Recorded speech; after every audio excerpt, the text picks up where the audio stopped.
So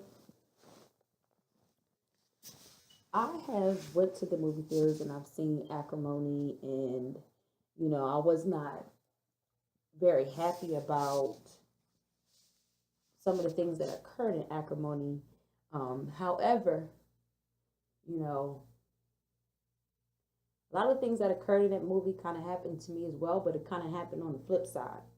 And Mr. Tyler Perry, my name is Yolanda Corbin, and I just want you to be able to understand the other side of things besides the version that you have told, because people used to tell me all the time like my life is like a Tyler Perry movie or whatever, and I have a lot of things that I probably deserve a reality TV show about, but I'm not here to speak on all those things in detail. But I want you to know that the diagnosis that Miss um, Taraji P. Henson was given, which is the personality borderline disorder, is something that I was actually recently diagnosed with from a doctor. And, I want you to just hear the flip side of it all.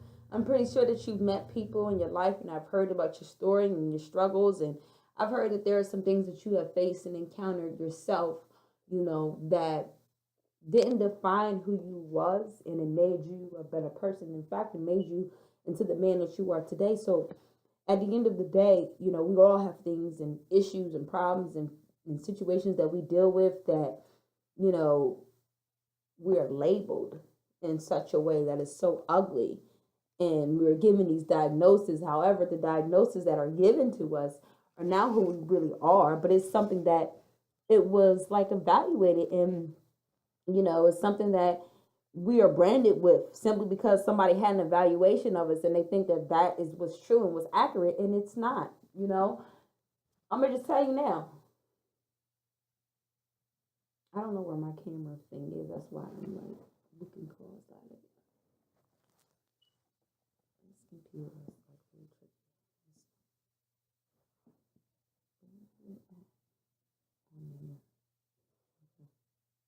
All right, well, whatever. We're just gonna do it like this because I ain't got time to be worrying about stuff.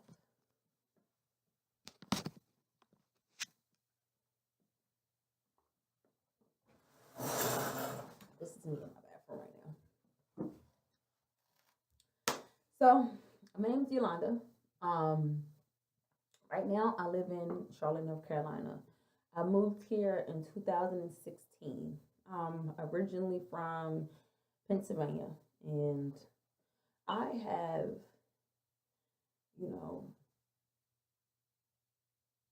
the acrimony syndrome. That's what I'm gonna call it. I'm gonna call it the acrimony syndrome because that's what it feels like to me. That's what it feels like. I'm leading to Taraji P. Henson at the bottom of that ocean right now. You know.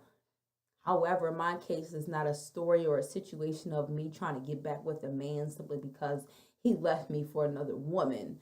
No, my situation is completely the opposite. In fact, we're going to start off when I was about what I say, what led me to the PTSD diagnosis. Let's see what led me to that. How about this? We're going to start with my childhood. So I was about 2 to 3 years old when my parents, they decided to divorce for whatever reason. My dad, he was in the Navy, and my mother, she was in the I don't know league. So yeah. Anyway, these two here, they split, separated, didn't work out for whatever reason. So by the time I was about 2 years old, I was basically living a single mom type of life as a child and watching my mom struggle. And that was something that was very, very hard for me to endure. However, um, my mom did what she could for us. Um, what ended up being the traumatic phases of my life was when I was about 5 years old. My mother had a tendency of allowing me to play with my cousins who were all about my age, and we were outside playing um, double dutch and other little games that we like to play. And while we were outside playing, we see our neighbor walk into his car. And at at this time I was living in Chester, Pennsylvania. I missed that part out. That's important to know.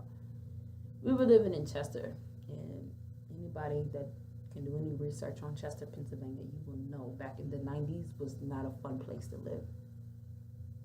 So while we were outside playing, my neighbor walked to his car. He began to get in his car, and the man approaches him from the side with a gun and shot him in the head twice. This man dropped and lay cold in his blood for some hours, and he died. And that was something that even to this day I will never forget. I do have to rewind a little bit because my very first real traumatic experience was when I was about 3 years old, and I seen my grandfather pass away. He was like literally in our house on a deathbed, and he died. And I just remember holding my granddad's hand and him dying, and it was just like I still remember the coldness of his hand to this day. And in that same year that occurred, I was attacked by a pit bull who mauled me, like my leg, my arm, and I was 3 years old. So all of that happened. Then the incident with the man getting executed when I was 5 years old. So by the time I was 6, I was already exposed to way too much. And we were like in a place with my mother where I just remember us constantly moving different places, me living with different family members, and like we would stay there for a little bit, and then it would like all of a sudden we living somewhere else. And that was like such a hard transition on me, to the point where I would act out in class. And back in the day, in the early 90s, it was allowed for your parents to go to the school and beat this out of their kid if they were acting up. So it was a couple moments. I will never forget the one time my mom came to my school when I was 6 years old. I decided to have a fit in class and throw desks and throw chairs around. My mom came up there with a full-blooded extension cord and wore me out. Like, Linda, you ain't gonna do that today, okay? Wasn't embarrassing my mama. So yeah, even though I thought I wasn't going to be able to embarrass my mama, I embarrassed my mama even more, because then she had to come up there and discipline me in front of everybody with an extension cord. So yeah, that was not a good experience for me at 6, 7 years old. And then we're going to fast forward a little bit. We ended up moving to the state of Wilmington, Delaware when I was about, 7 years old. So I moved to Delaware, and I'm thinking to myself, my mom is thinking to herself, maybe out loud, that this would be a better situation than where we were in Wilmington. However, during the first week that we were there, I witnessed a double homicide on 4th Street. Who could ever forget 4th and Adams, okay? 2 men died, like literally had a shootout with each other, killed each other, and died while kids were outside playing. So, yeah, that went from one bad situation to another bad situation. So yeah, now at this point, your girl has seen 3 to 4 deaths in like literally before the age of 8. So yeah, I was kind of disturbed. My whole life has been disturbed because of seeing all this death that happened around me, and it just was a very like weird experience for me. I don't know what else to say about it. I mean, like literally, me and my friends were playing outside, and the next thing you know, we hear gunshots, and the next thing you know, we're running, we're hiding. The next thing you know, you see 2 bodies just laying in the middle of the street, cold dead. 2 black men just dead. So I had a very messed up perception about the world for a very long time, and it hasn't really changed. So it went from me, now I'm living in Delaware. I started going to the school called Warner Elementary, and I just remember I got into my first fight at the age of 8. I was walking across the street from a school park, and I hear this boy saying something like, your mom's he called my mom some kind of inappropriate name to me. I just didn't register with my heart well, and I turned around and clocked the hell out of him to the point where he had a split on just coming across the middle of his forehead, and end up having, blood running profusely from his head. And it wasn't a good look. I was immediately suspended from the school and had to deal with that ass whooping when I got home. or whatever. But yeah, got in the first fight at the age of 8 years old in second grade, Miss Bendel's class. I would never forget, because somebody said something about my mama, like, and ever since that one fight that I got into, oh, your girl ain't never stopped fighting. So it's been like this my whole life. I've been witnessing death and fighting for life my whole life. That has been my story, my situation. And so when I had that little fight or that incident that happened in school, it didn't go well. My mama eventually, she ended up moving because I had to like eventually get into another school because I eventually got kicked out of that school. So we ended up moving on the opposite side of town. And while we were on that side of town, I started going to a new school called Bancroft Elementary. Prior to then, my mom had never really took me to church or never really was like a church going type of person. However, one day comes around and I literally was at the school like maybe 3 weeks of me being there. And all of a sudden my mom gets put out, like literally kicked out on the street. Like I come home and I see the landlord like just taking our stuff to the curb, like y'all got to go, like your mama ain't paid no rent and y'all got to go, you can't stay here. And I was devastated, like I didn't know what to do, you feel me? However, I knew that my friend lived across the street, so of course I went there. Grandmama is what I call her. And me as a young girl asking people, like, can I live with you because we don't have nowhere else to go? And so her grandmother opened up her doors and allowed us to live there, and we lived there for like 2 years or whatever. And while we were living there, I got introduced to God. I started wearing these big fancy church hats and church dresses, and we went to church every Sunday. Her grandmama actually gave me like my first job. I was like 9 years old cleaning houses, in Allentown, PA. Like I used to do everything in my power or whatever to try to keep myself busy with not just my siblings, but the other siblings that she was raising. That house was basically a house of foster children that lived with her and that she helped take care of. And so that was the life that I seen for 2 years, but I also seen a God-fearing woman.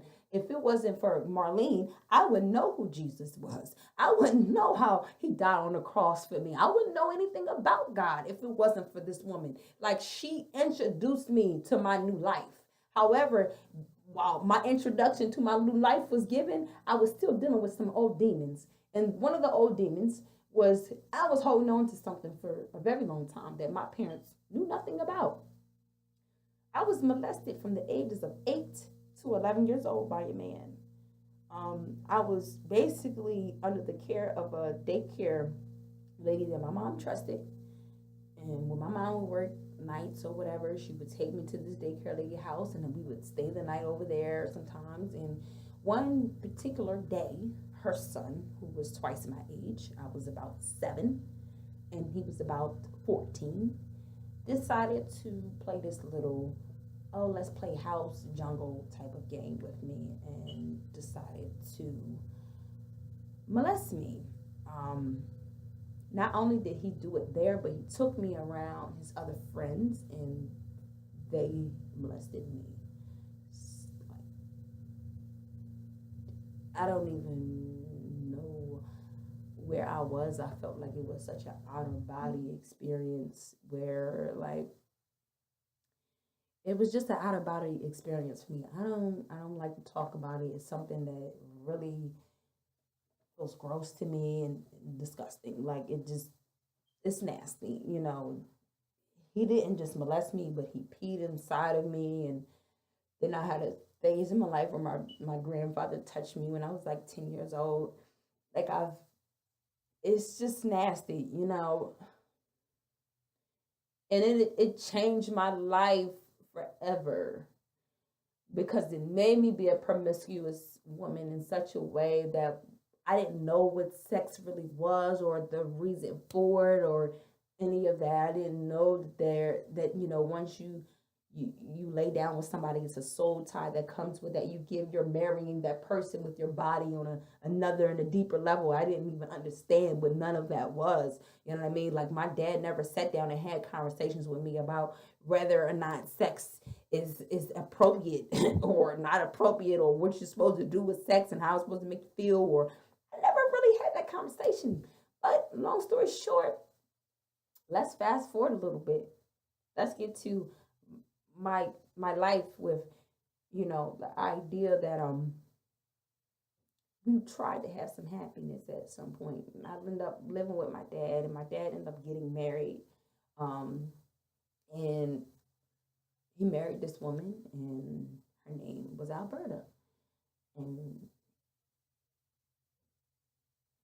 it is so ugly. This part of my life is ugly because I hate that it happened. I hate that it even occurred. But basically, my dad ended up marrying this woman, and he had a daughter with her. And when she was born, my stepmom had some health problems or whatever, where her lung collapsed, and she had to be on a respiratory system for a long time. Like, she forever carried a green machine around to help her breathe. Like, she dealt with health issues because of giving birth to my sister. However, that's neither here nor there. My issue and my concern with this part of my gray area of my life that I wish I could just delete, is that I learned at the age of 15 and 16 years old the power of the tongue in such a way that is ugly to me, that I hate to share with people, but I need to get it off my chest. So when my father married this woman, had my sister, she's a beautiful little girl, once she got to an age of like 2 to 3 years old, my sister would do things to me to try to get attention from my dad and her mother. Like, she would hit us and then run and tell her mom that we hit her, like me and my brother. And that wasn't the case. So it would be a lot of us getting in trouble, me and my brother, a lot, from my dad and my stepmom, and it was just a very ugly situation. Sometimes when we would go over there, we would like want to go home because it wasn't fair. Like, we really felt like we didn't belong there anymore. We felt like our dad just didn't care. Like, he just wanted to be with this woman and his new baby, and didn't want nothing to do with us anymore. And so it ended up being a situation where, it was like she was the golden child a little bit. What made it so ugly for us is the things that were done out of evilness and out of ugliness. Like, we would go over there to see my dad, and not only would my sister do things, but my stepmom at the time made up several allegations stating that my dad was not our dad, and basically that he needed to get a DNA test. And there was different times and periods in my life where my dad would just not show up and not be around. And on this one particular day, my brother ended up coming home, and my stepmom, and he was about like 15 years old, and my stepmom, she refused to answer the door for him. And when she refused to answer the door for him, she does not answer the door, but she told him to leave and not come back, and he didn't belong there. He didn't live there. And my brother got on his bike. He decided to travel down Route 40, which is in Delaware. And while he was going down the road, he was hit by a Mack truck who basically came out of nowhere, hit him from behind, and dragged him to the point where this side of his face was completely gone. His whole entire everything. No skin, all the way down to the white meat. So not only did she make up accusations in regards to my father not being my father, but then you put my brother out on the street and allowed him, 14, 15 years old, to go on the highway because you put him out for absolutely no reason at all. just put him out because you didn't want him there because you never really liked us. Put him out in the street and then he got hit by a Mack truck. Now my brother is walking around with half his face and half his body dismembered because of this woman.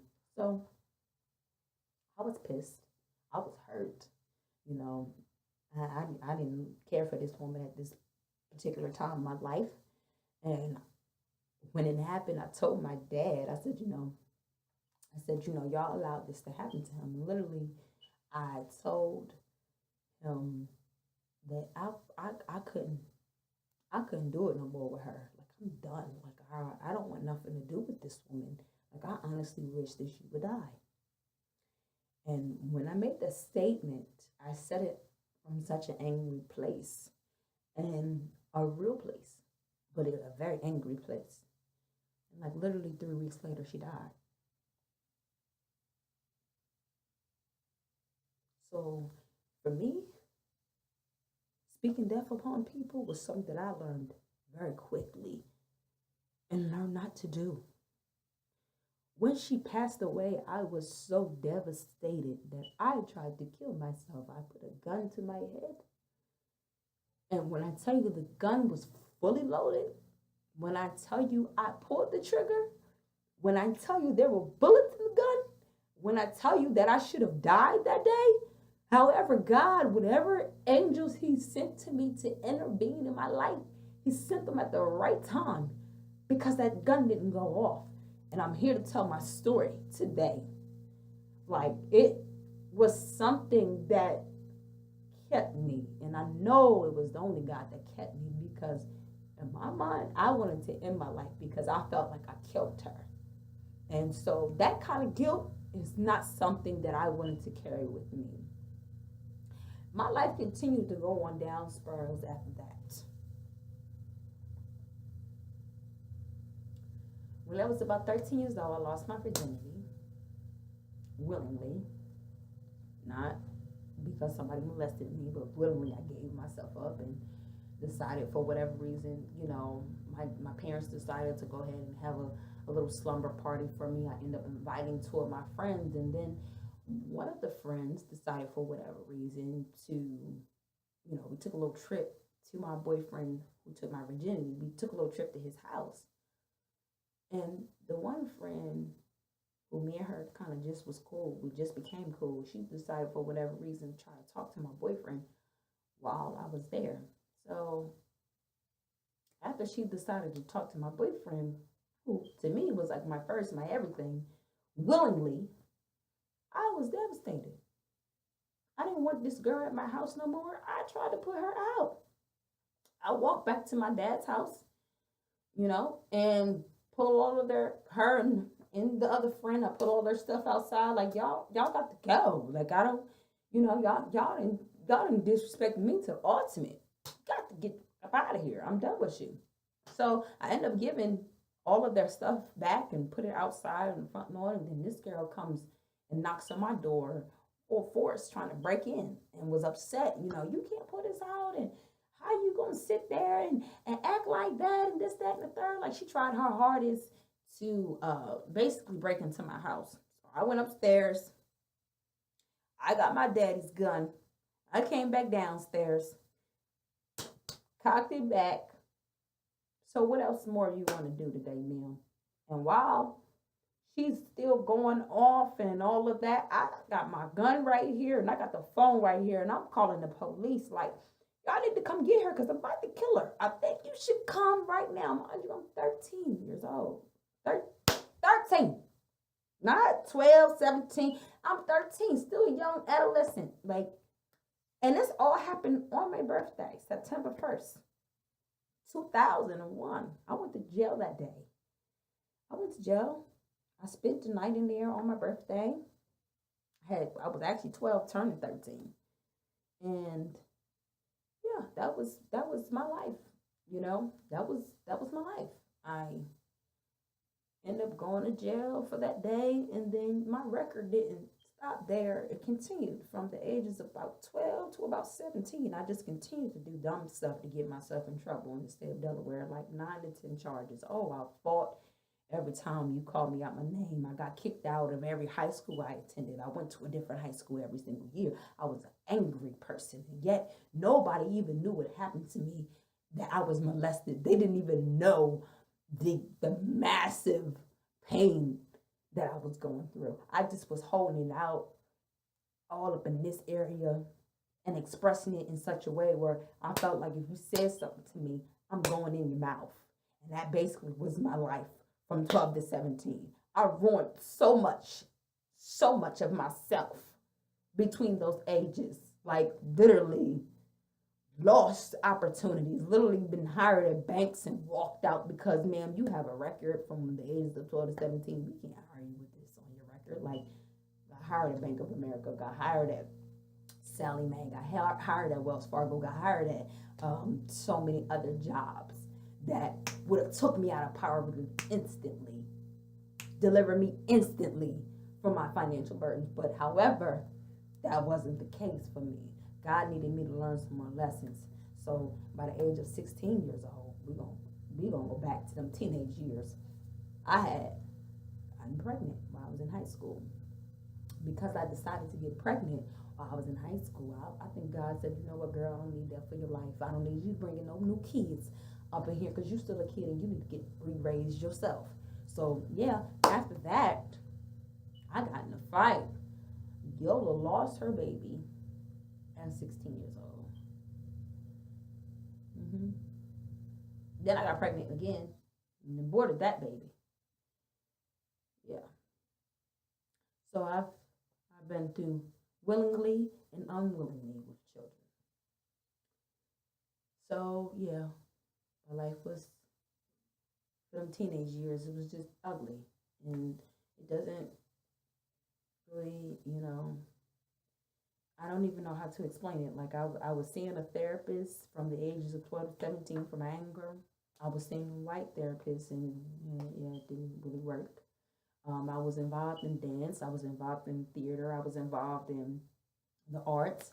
I was damn near honor roll student mostly every single time that I was acting out. Like I'm nothing is dumb about, my teenage years except the decisions and choices of it. That was the dumbest phase of my life. I just don't want anybody to like go through anything like that and then think they're gonna make it out here as an adult, because guess what happens? When you make dumb decisions and choices as a teenager, when you're 18, it's catching up to you full speed. You think you're gonna be able to get that good job that you want so you can buy them Jordans that you can get, and it ain't gonna happen. Because guess what? They're gonna deny you every time because you are now a statistic. And you are now put in the system, and you are now a jail code number that they know not to hire anymore. So that's one thing that I really wish that you celebrities will start implementing and teaching these young Black kids, especially us teenagers who are in low income poverty line situations, who are not educated on this choice that you're making is going to affect you the rest of your life. No one talked to me. No one spoke to me in that way. No one said, you know what, Yolanda, you catch another charge when you get 18, guess what, baby girl? You ain't getting what you think you're going to get out of life. You're going to get the shit end of the stick. I had no one talk to me like that, and I wish there was a real woman or a real man to influence me in such a way. However, I did have several women that helped me understand the other way to go besides the way that I was going. They didn't tell me the way that I already went was going to cause me to lose out on so much, but they showed me other ways. And I thank them for that, because if these women weren't there in my life, if it wasn't for the village that I had in place, I wouldn't be here today. I might not be much, but at least I have my life. At least I'm able to talk about it. So by the time 17 came, Mr. William came into my life, and I was still in high school at the time. He was somebody that was very genuine, very kind to me. And he definitely, took me under him very quickly.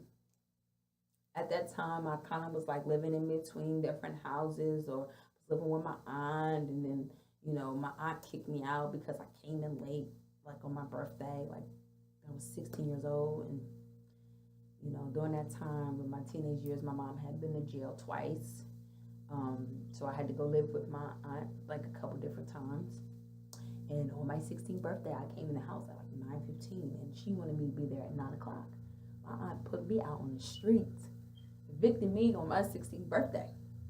And, that's when like I kind of was staying in different places with like different friends and family members or whatever, still trying to finish high school. And, then I ended up meeting William when I was 17. And when I met William, I kind of started living with him and his mother.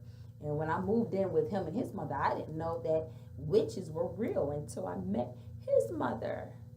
And that's when I really found out what Yoruba was, what Santeria was, and how they actually do real blood sacrifices and things like that to get themselves to a certain level in life. Yeah, that all of that is real. I know all about it. And it's very evil and it's very wicked.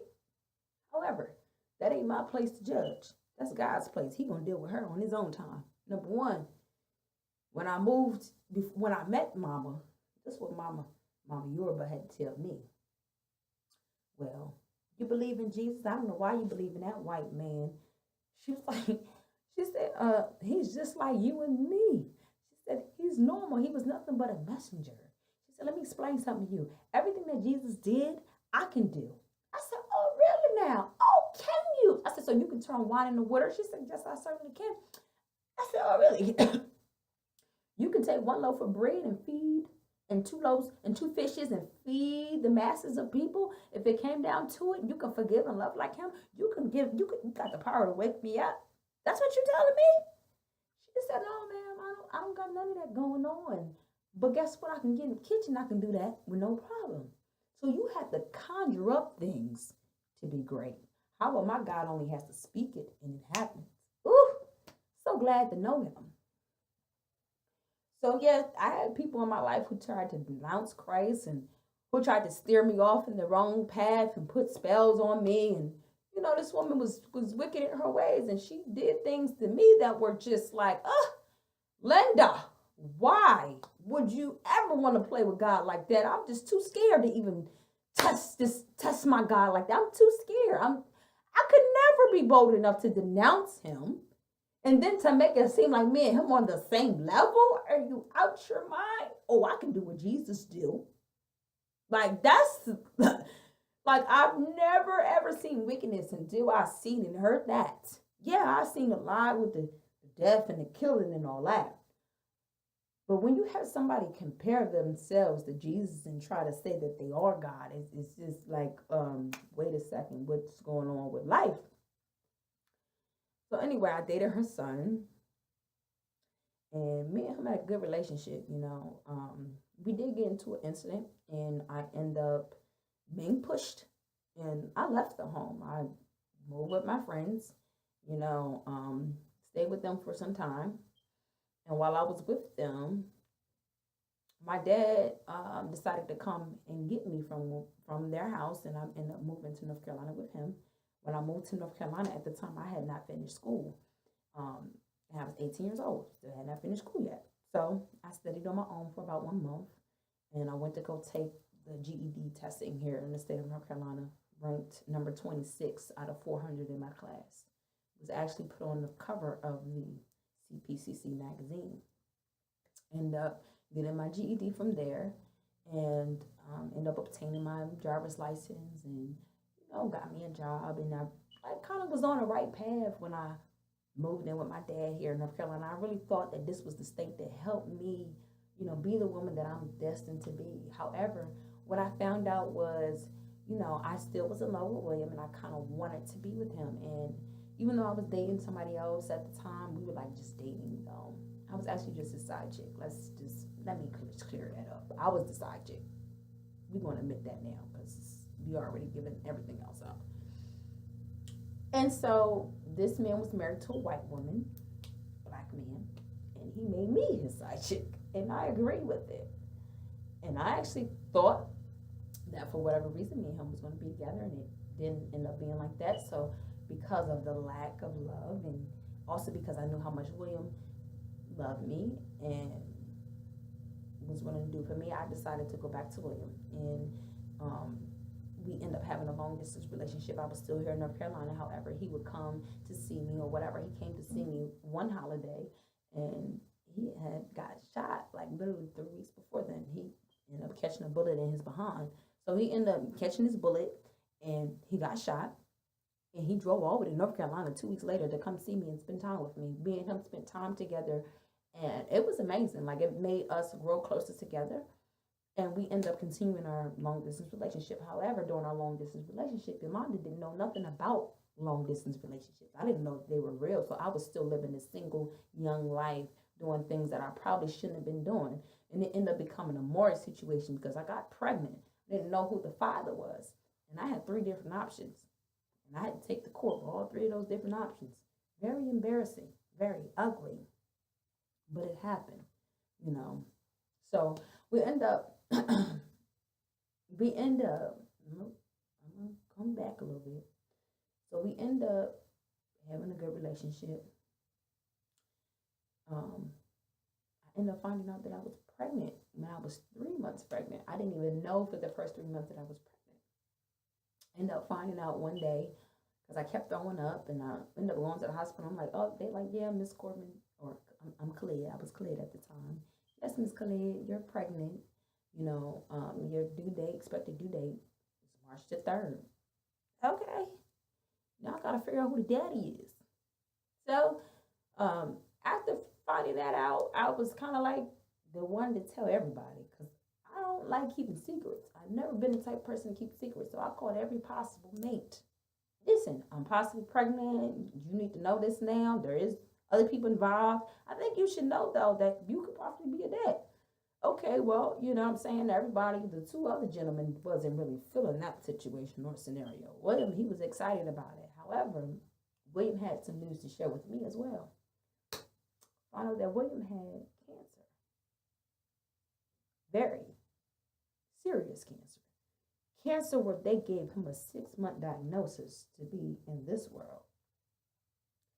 I was devastated hearing this because it was like I heard that I was pregnant, which was like, haha, kind of like good news. And then next thing you know, you hear that your boyfriend could be dying and you didn't sit here and slept with 2 other people. So, of course, you're feeling like, oh, like for me, I was feeling like shit, like this ugly. Like I felt disgusting. Like as a human, I felt this nasty. And I end up like going through just different things or whatever, you know, during the midst of, you know, me hearing this and then me being pregnant. And then my dad, he meets another woman, and, you know, that other woman ends up like somehow coming and get married to my dad. Like, and, you know, I'm thinking that this lady is different and maybe she didn't change or whatever. Until one night I was 5 months pregnant and I came home or whatever. And the problem and issue was that she didn't want me to have any food in my room, you know, at the time.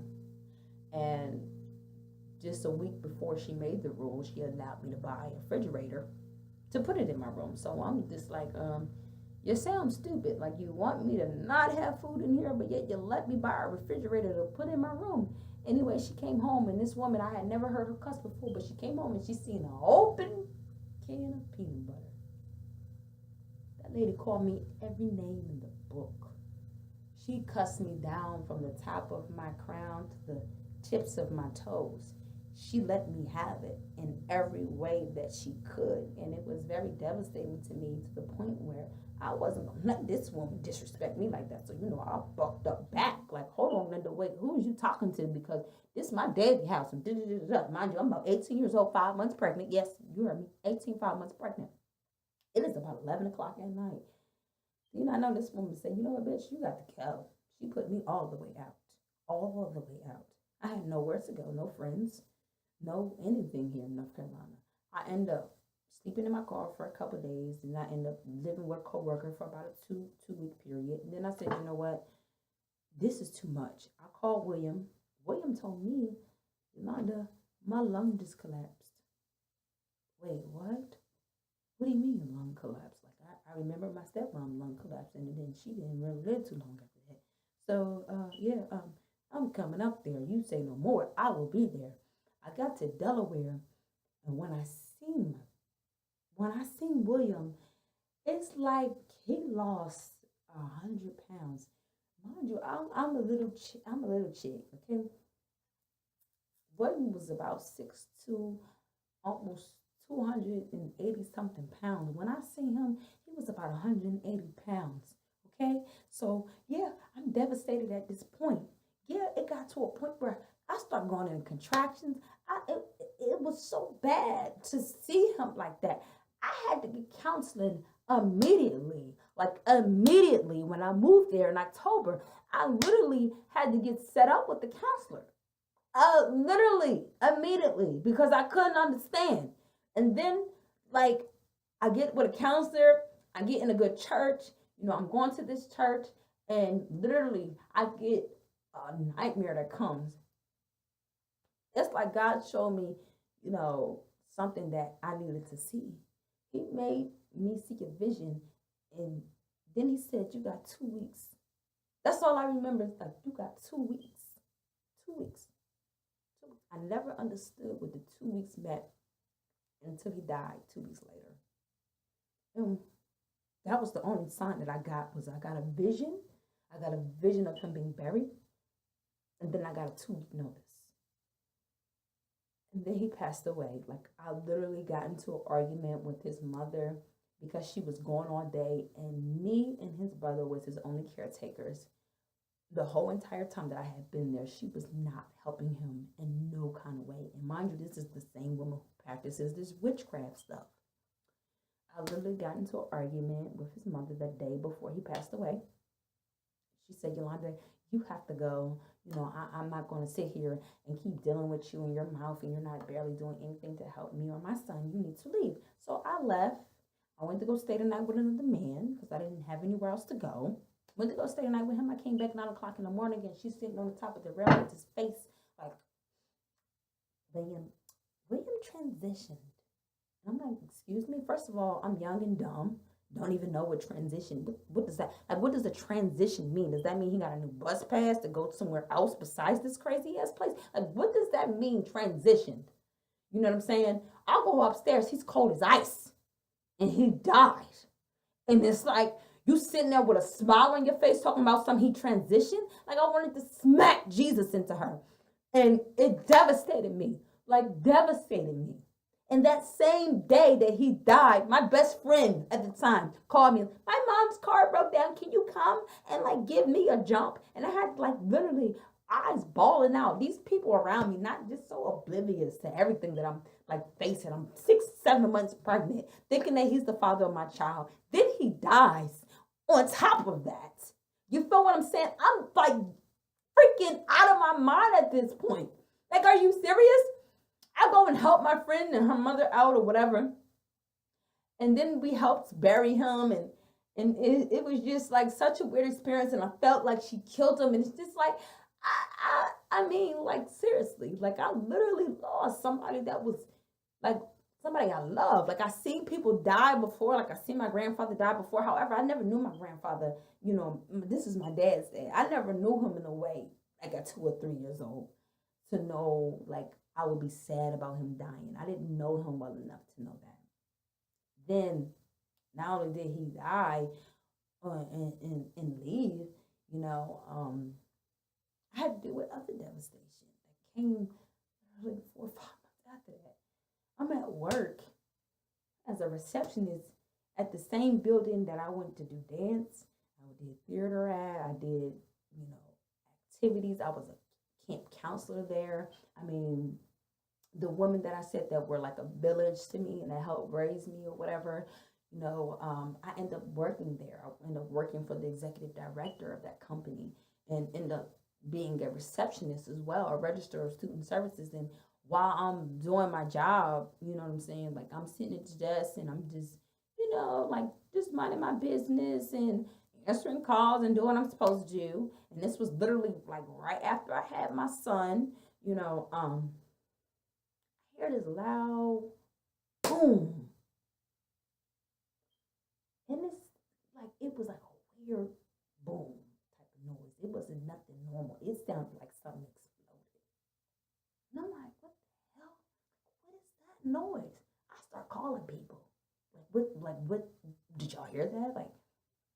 nobody's answering the phone. Everybody's in meetings and doing their work as well. Nobody answered. Something told me, Yolanda, get up and go look and see what's going on. I go outside. And only God knows why he wanted me to see this. I see a man like landing on his face. And he's literally like 600 feet away from me. Then I see a car like slowing down, a black Mercedes Benz, like slowing down, riding past me. Then boom, it just stops right at a tree.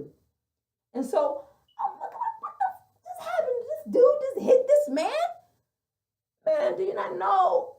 This man got out the car, looked me dead in my face, and he ran and just kept running. And I'm like, yo, what are you doing? Like, you need to stop. Like, what are you doing? I'm trying to like intervene and stop this guy. This is a big guy. You know what I'm saying? He looked at me like he was going to come towards me, and then he ran the other direction, and he kept going the other direction. But little do I know, this man hit 3 people and killed this man. The man that he killed was the man who owned the building that was directly right across the street from us. He was literally, his name was Chris White. Do your math, do your Google, whatever you need to do. You think I'm lying. This man literally was going to a meeting to help low-income people do better. And this black man just hit him and killed him for no reason at all. Like literally, and I had to be the one to witness this. I don't even understand why God is exposing me and has exposed me to so much. I don't know what my purpose is. I'm telling you now, this is why I'm at this point where I'm making this video, because I don't know.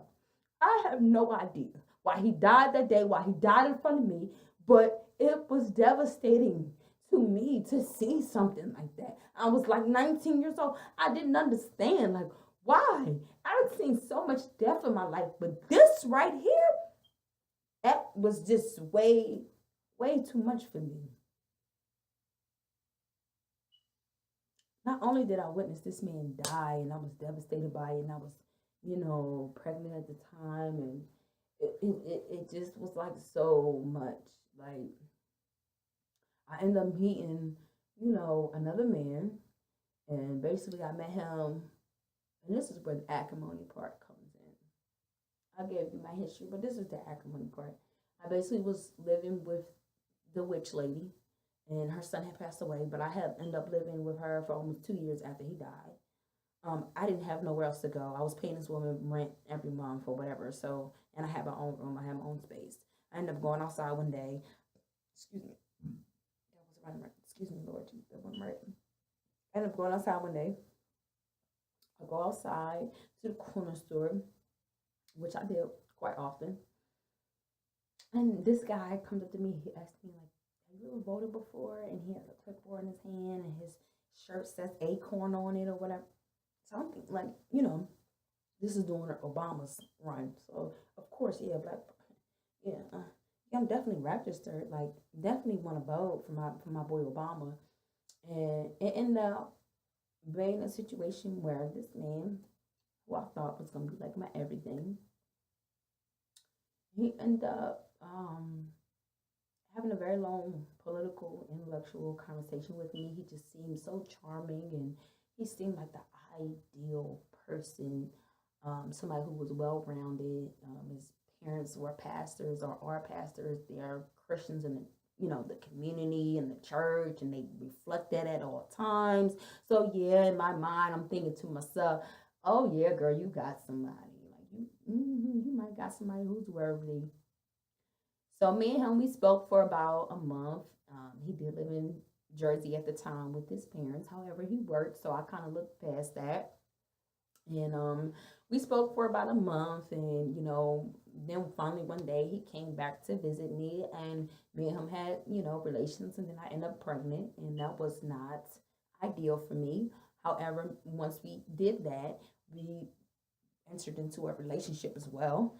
So it was something that, it started off kind of okay. I ended up finding out that I was pregnant like literally a month later, because I didn't get my period or whatever. My son at the time, he was like 6 months old. Yeah, I kind of moved on quick from William, I know. But my son, he was just, 6 months old or whatever, and this man comes in and now he wants to be like a father to my son. And so yeah, I'm thinking that this was something that was good. However, it was something about him I just really didn't trust. And so when I ended up getting pregnant, I told him, I was like, listen, I was in college at the time. I was going to DeVry, and I didn't want to deal with being a mother of another child so young, and I didn't finish my degree or whatever. So I decided, listen, we need to go get this taken care of.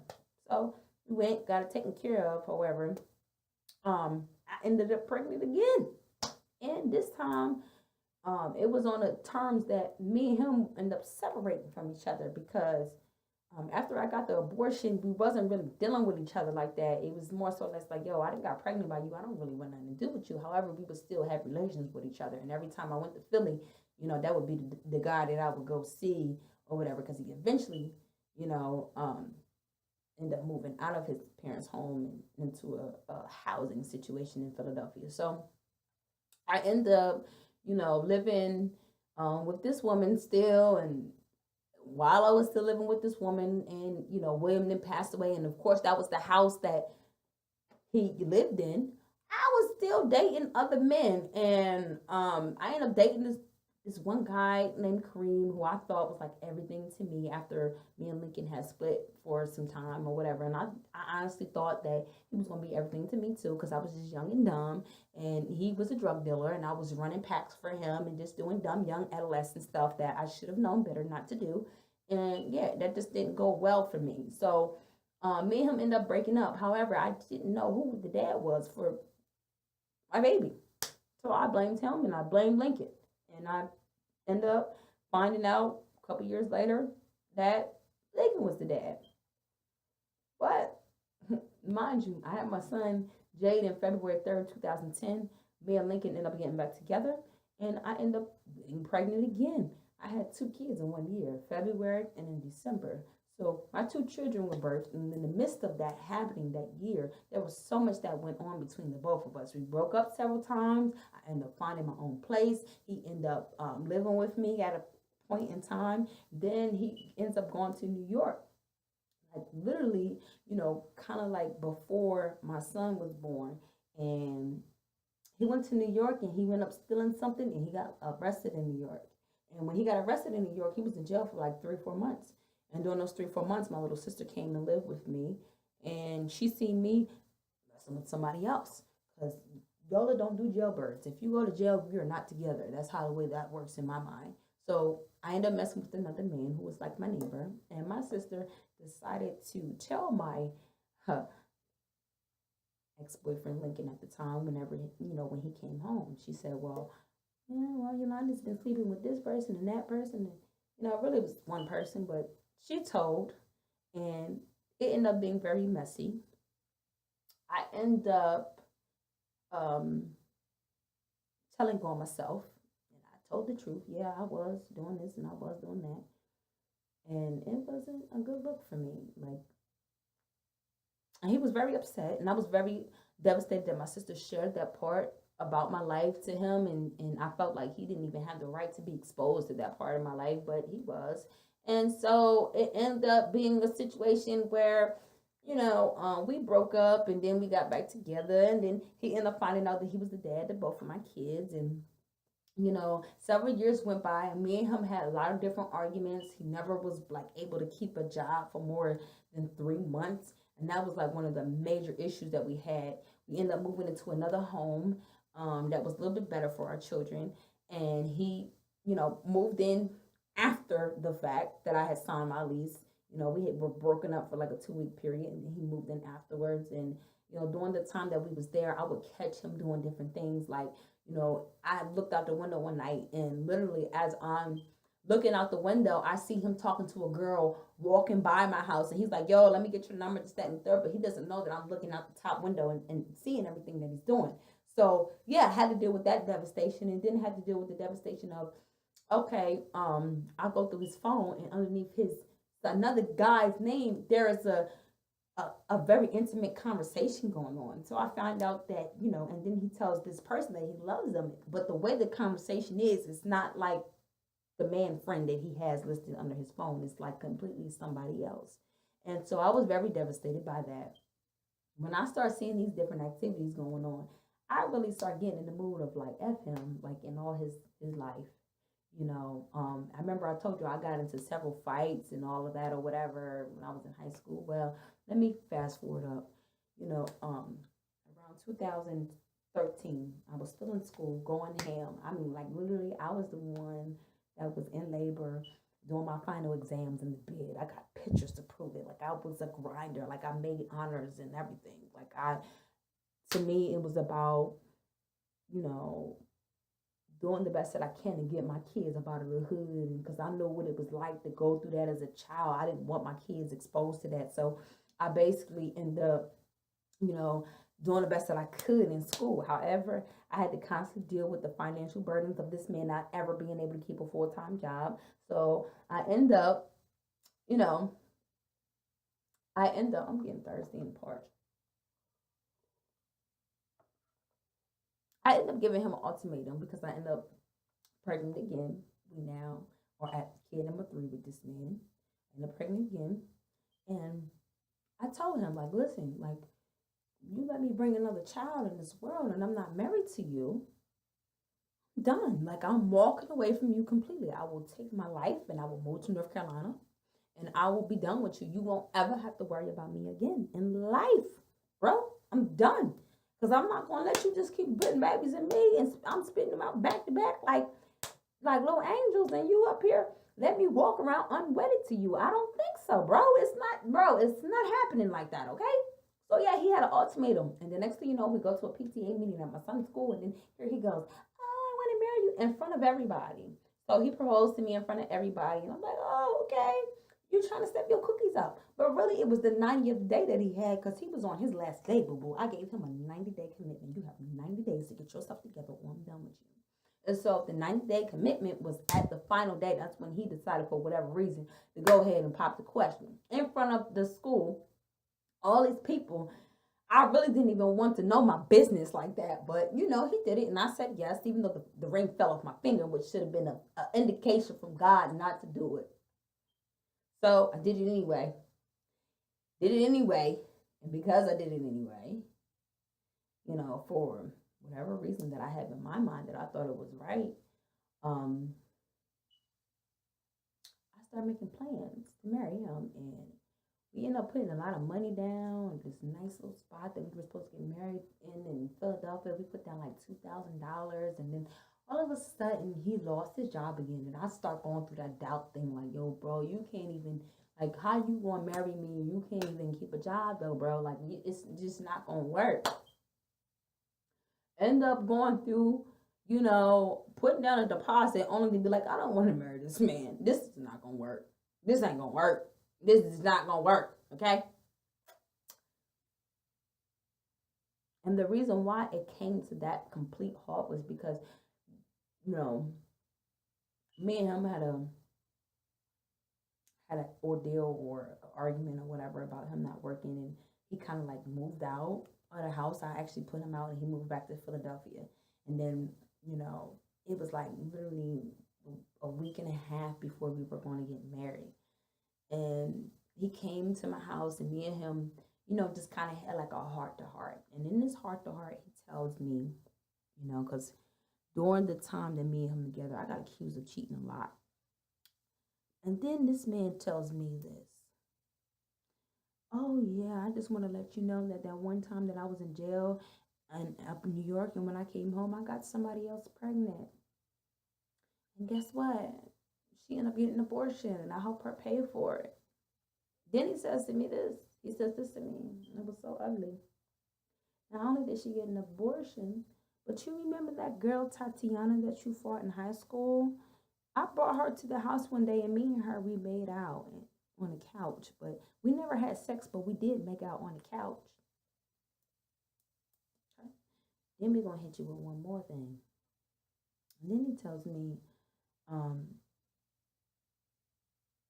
something else even more devastating is that, not only did the girl who came into my house, who she fought me, and she knew I didn't like her.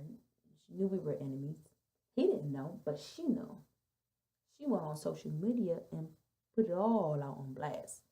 I never knew what was going on, so I was just up here just embarrassing myself, not even knowing. But he didn't actually tell me that, but he did end up telling me that he ended up cheating on me with another person. And so, yeah, I knew all of this. I still married him because he was honest with me and I appreciated his honesty. Even though his lies he told me was several years later, I married him because of the fact that I wanted my kids to see a marriage and I wanted them to understand that marriage is something that you fight for. It's not something that's just given to you.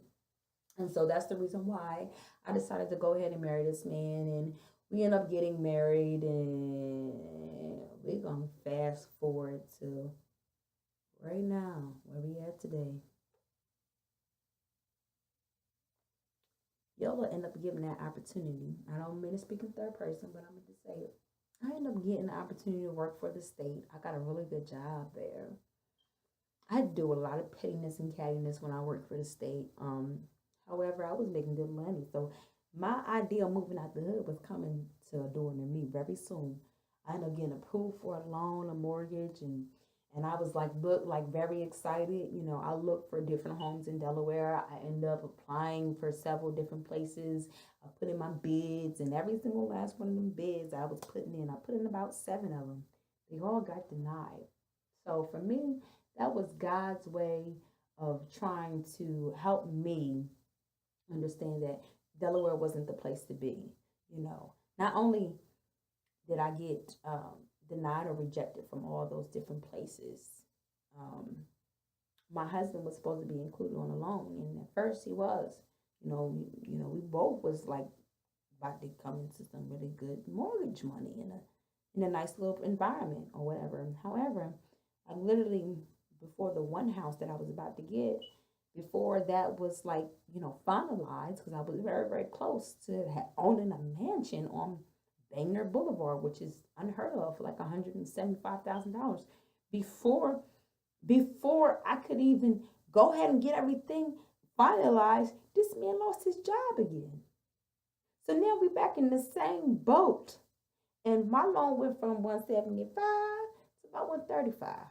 There ain't much you can do with a $135,000 loan. Everybody knows that. But not only, I want to tell you, because I left the most major part out, not only was I dealing with this man's lack of consistency with keeping a job, I had to deal with the baby mama drama too. Oh, I forgot that major part, that he was a father of a 9 or 10-year-old child. She's about 13 now, but every time I went to go pick up in my car, my gas, my time, to go pick up his daughter, to bring her to my house for the weekend, oh, it was always drama. Oh, yeah, the baby mom couldn't stand me. She wanted to fight me every time. And one time, this is the closest I got to almost killing somebody besides myself. One time, pause that thought.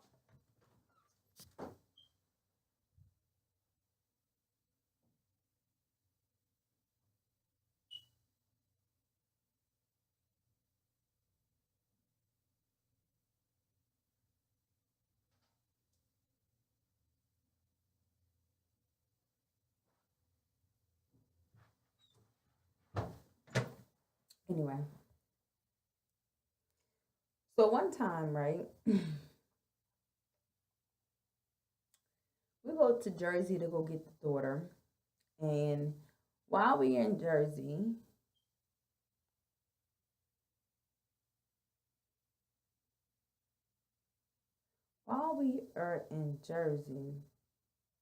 right, this is what happens.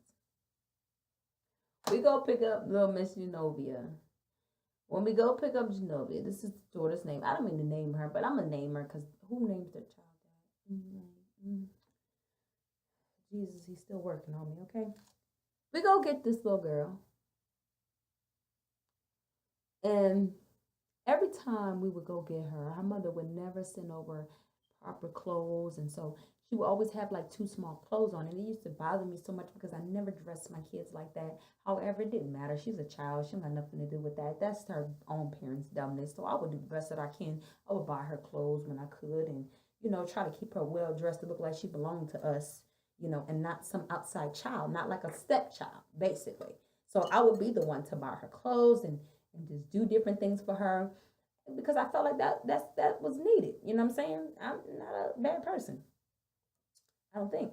So anyway, um, end up, going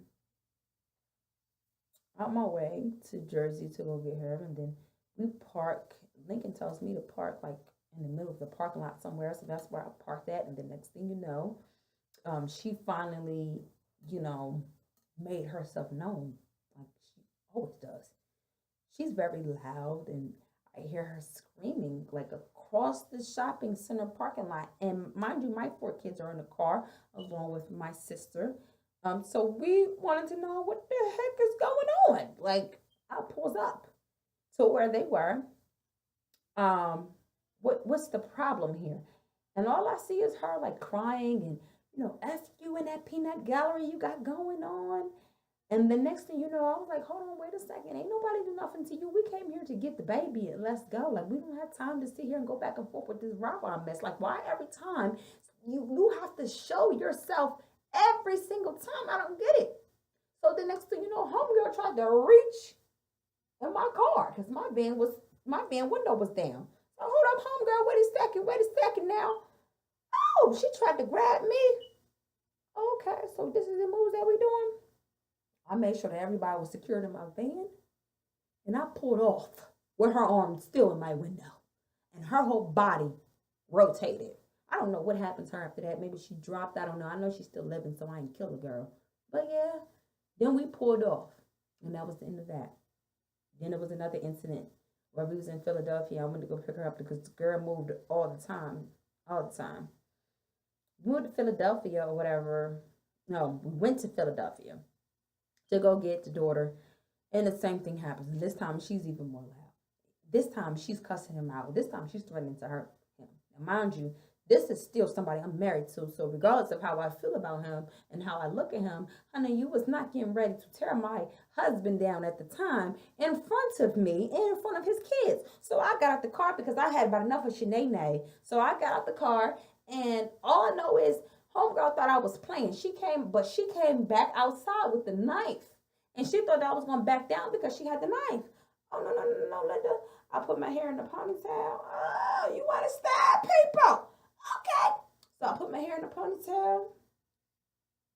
And I decided, okay, well, guess what? We can square up, baby girl. Ain't nothing wrong to it because I'm going to knock that knife out your hand and then I'm going to try to hurt you.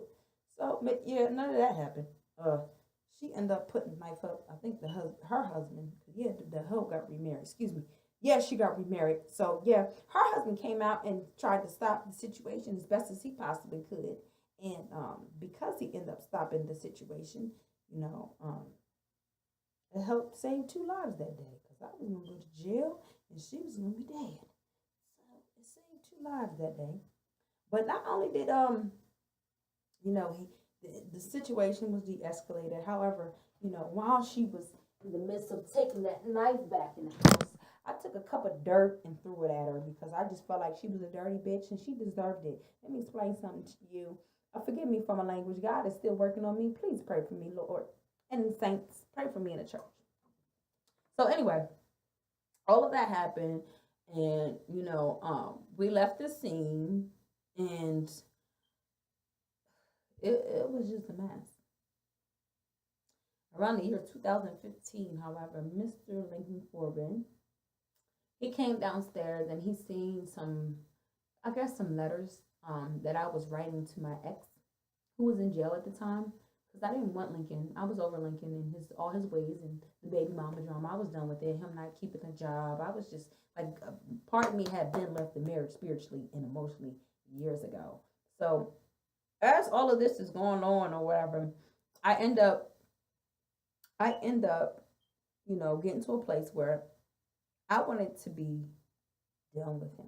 So I started writing my ex-boyfriend who was locked up, who couldn't do nothing for me at all, like literally nothing. So I ended up writing him letters, and me and him kind of had a friendship going. We didn't really, talk sexually explicit, but we did make little comments or whatever in the letters, like, yeah, I remember how good that was. Yeah, things like that. So inappropriate. But it ended up getting worse because, like I said, came home. He ended up finding the letters. He was always the type of person that would go through my mail, my emails, my anything that I had. He would go through it. That just was him. So he ended up finding the letters. He came downstairs. I was in the kitchen cooking. The next thing you know, I'm being approached like, you did this and da, da, da, da. Like he's going ham on me. So I'm like, wait a second. Like, calm down. First of all, I'm not cheating on you because me and him don't have nothing going on. Like, it's letters. However, when you are pouring your heart out and you're being intimate in a way where you're giving yourself to somebody else, whether if it's through a pen, paper, body, whatever, a text message, whatever, that's cheating. Bottom line, I was caught. I was cheating in a way, in a emotional type of way to me that was cheating. However, at the time, I didn't see that that was cheating. You know what I'm saying? I felt like that was me just being me. Like, you know, lesson learned for me though. I know that that was cheating now. So anyway, we end up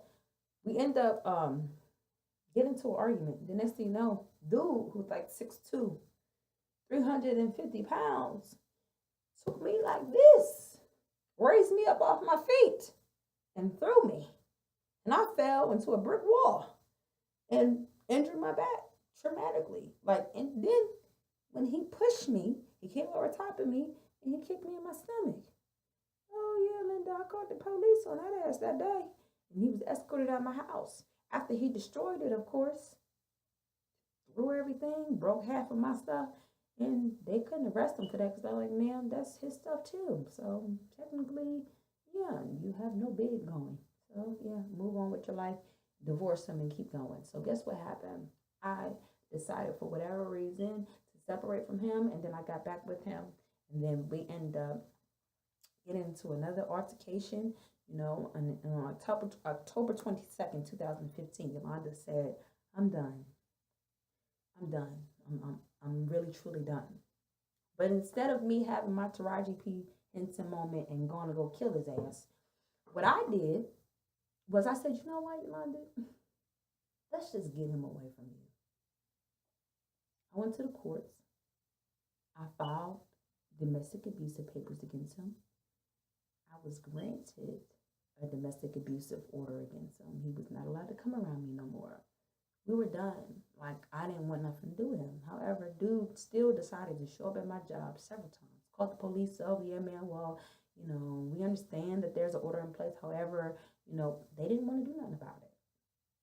Okay, fine. Y'all don't want to do nothing about it. You know what? This job, this house, everything else, I will leave because I refuse to be with somebody that I'm not with no more, and that they're stalking me, and you guys don't want to do nothing about it. So this is what I'm gonna do. I'm gonna go ahead and just leave. Okay? I put in my 30 days notice at work. I'm putting in my, and this is when I was working with the state, the good job that I've been fighting so hard to get. Put in my 30-day notice at work. Put in my notice to the landlord, Linda, I'm leaving, I'm out. I'm not sticking around for this. I'm out. You know what I'm saying? I was ready to take all my kids with me and everything. Then next thing you know, all this happened in October. Then next thing you know, I get a notice December 4th. Mind you, I'm already like about to be going. You know what I'm saying? I end up getting some help with the state. They end up giving me like all this money to move, and you know, they helped me relocate. It was like a blessing. Like, I couldn't believe that these people helped me move to North Carolina, and they did so much for me. And I'm just like, girl, like, this is what you needed, a new start. I ended up moving here. And before I had a chance to move here on December the 4th, 2015, I was served a notice stating that there was custody papers filed against me and my 3 children. When there is custody filed in the state of Delaware and you're married to an individual and you have children with that individual, the way the laws are set up there is that you cannot take your children out of the state of Delaware without permission from a judge, or both parents have to agree that those children can move out of that state. If they don't agree on it, then you take your kids out of that state, and baby girl, that's kidnapping. So my genius self decided, you know what, Linda, for the sake of peace, I went to the court several times, tried to fight with the courts, explain to them the manipulation that was going on, what he was doing. The courts ain't with no parts to me. They said, ma'am, this is the order. This is how the way it's going to be done. You can either decide for whatever reason you want to stay here or you're going to leave without them. However, we can't do anything about you having an open custody case, you being married to this man. You cannot leave with your children. Bottom line. At that time, my state job was already gone. I didn't have nowhere to live. House gave that up. You know what I'm saying? Even though I was still living in there, but house gave it up. I already sent my peoples the notice. I already sent the landlord the notice. So I had to make a decision. I was devastated by it, crying about it. Mind you, I didn't know what to do. But some said, Yolanda, even though all this is ugly, even though you're going to miss your kids, you need to leave. So I left. Left him with my 3 children. Very dumb decision. It was something, though, I needed to do for me and my son and my children. I knew that me coming to the state of North Carolina was going to be my opportunity to build something new for them. And I guess this is where the personality borderline disorder comes in at. Because I guess it's like I made a selfish choice. I could have stayed with my children. But then again, if I would have stayed with my children, I would have been in the best domestic situation that would have kept happening. And I felt like I wasn't going to get the protection that I needed, which is the reason why I decided to move out the state. However, before I moved, Mr. Corbin still didn't have anywhere to live. He didn't have anywhere to stay. So I decided, for whatever reason, go ahead, Yolanda, before you leave, make sure you let your landlord know that he needs somewhere to stay. Go ahead and transfer the lease over from your name to his name so he has somewhere to live. That's exactly what I did. And I left all my furniture behind, left everything behind. Only thing I had with me was my clothes, my son's clothes, and a bed. That's it, and a dresser. And I took off. I left. And my little sister, she came with me. She moved down here to North Carolina with me. Literally, we get down here. I moved here on January the 1st, 2016. It's a day I would never forget. When I got here, my house wasn't ready. We had to sleep in a hotel for about a week. Then I end up getting into my house finally, because basically it was some things that had to happen with the money situation from Delaware, paying for me to move here, to them approving it and all that other good stuff. But I was already kind of like in the clear. They was just waiting for the money aspect of it all. So anyway, moving to my new house with my 4 or 5 bags of clothes. I ain't got no furniture. My little sister, she living with me. You know what I'm saying? Like, we making things happen or whatever. However, I'm dealing with the devastation every day of not seeing my children. So yeah, every day I was depressed. Every day I was crying. Every day, yeah, I might have been happy on Facebook, Instagram, or whatever. That's all a facade compared to how the way I was really feeling. I was hurt tremendously, and I could not believe that I left my kids behind with this psychopath. Like, really left them behind with this nigga. Like, really hurt. So, while dealing with that depression every single day, I reached out to everybody in my motherhood to help me try to find a therapist.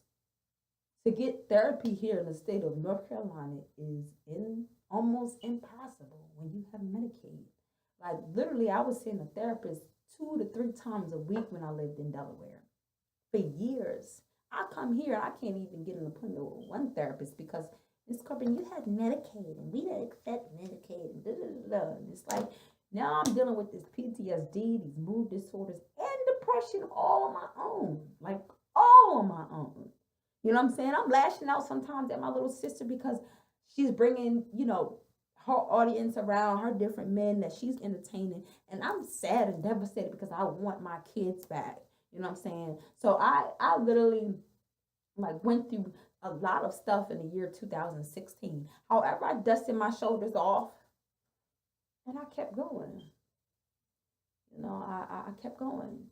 I worked and did what I had to do. I took care of my oldest child, who was not by Lincoln, and made sure that he had the best that he could possibly have. He came down here, started getting honor roll. He was an excellent student.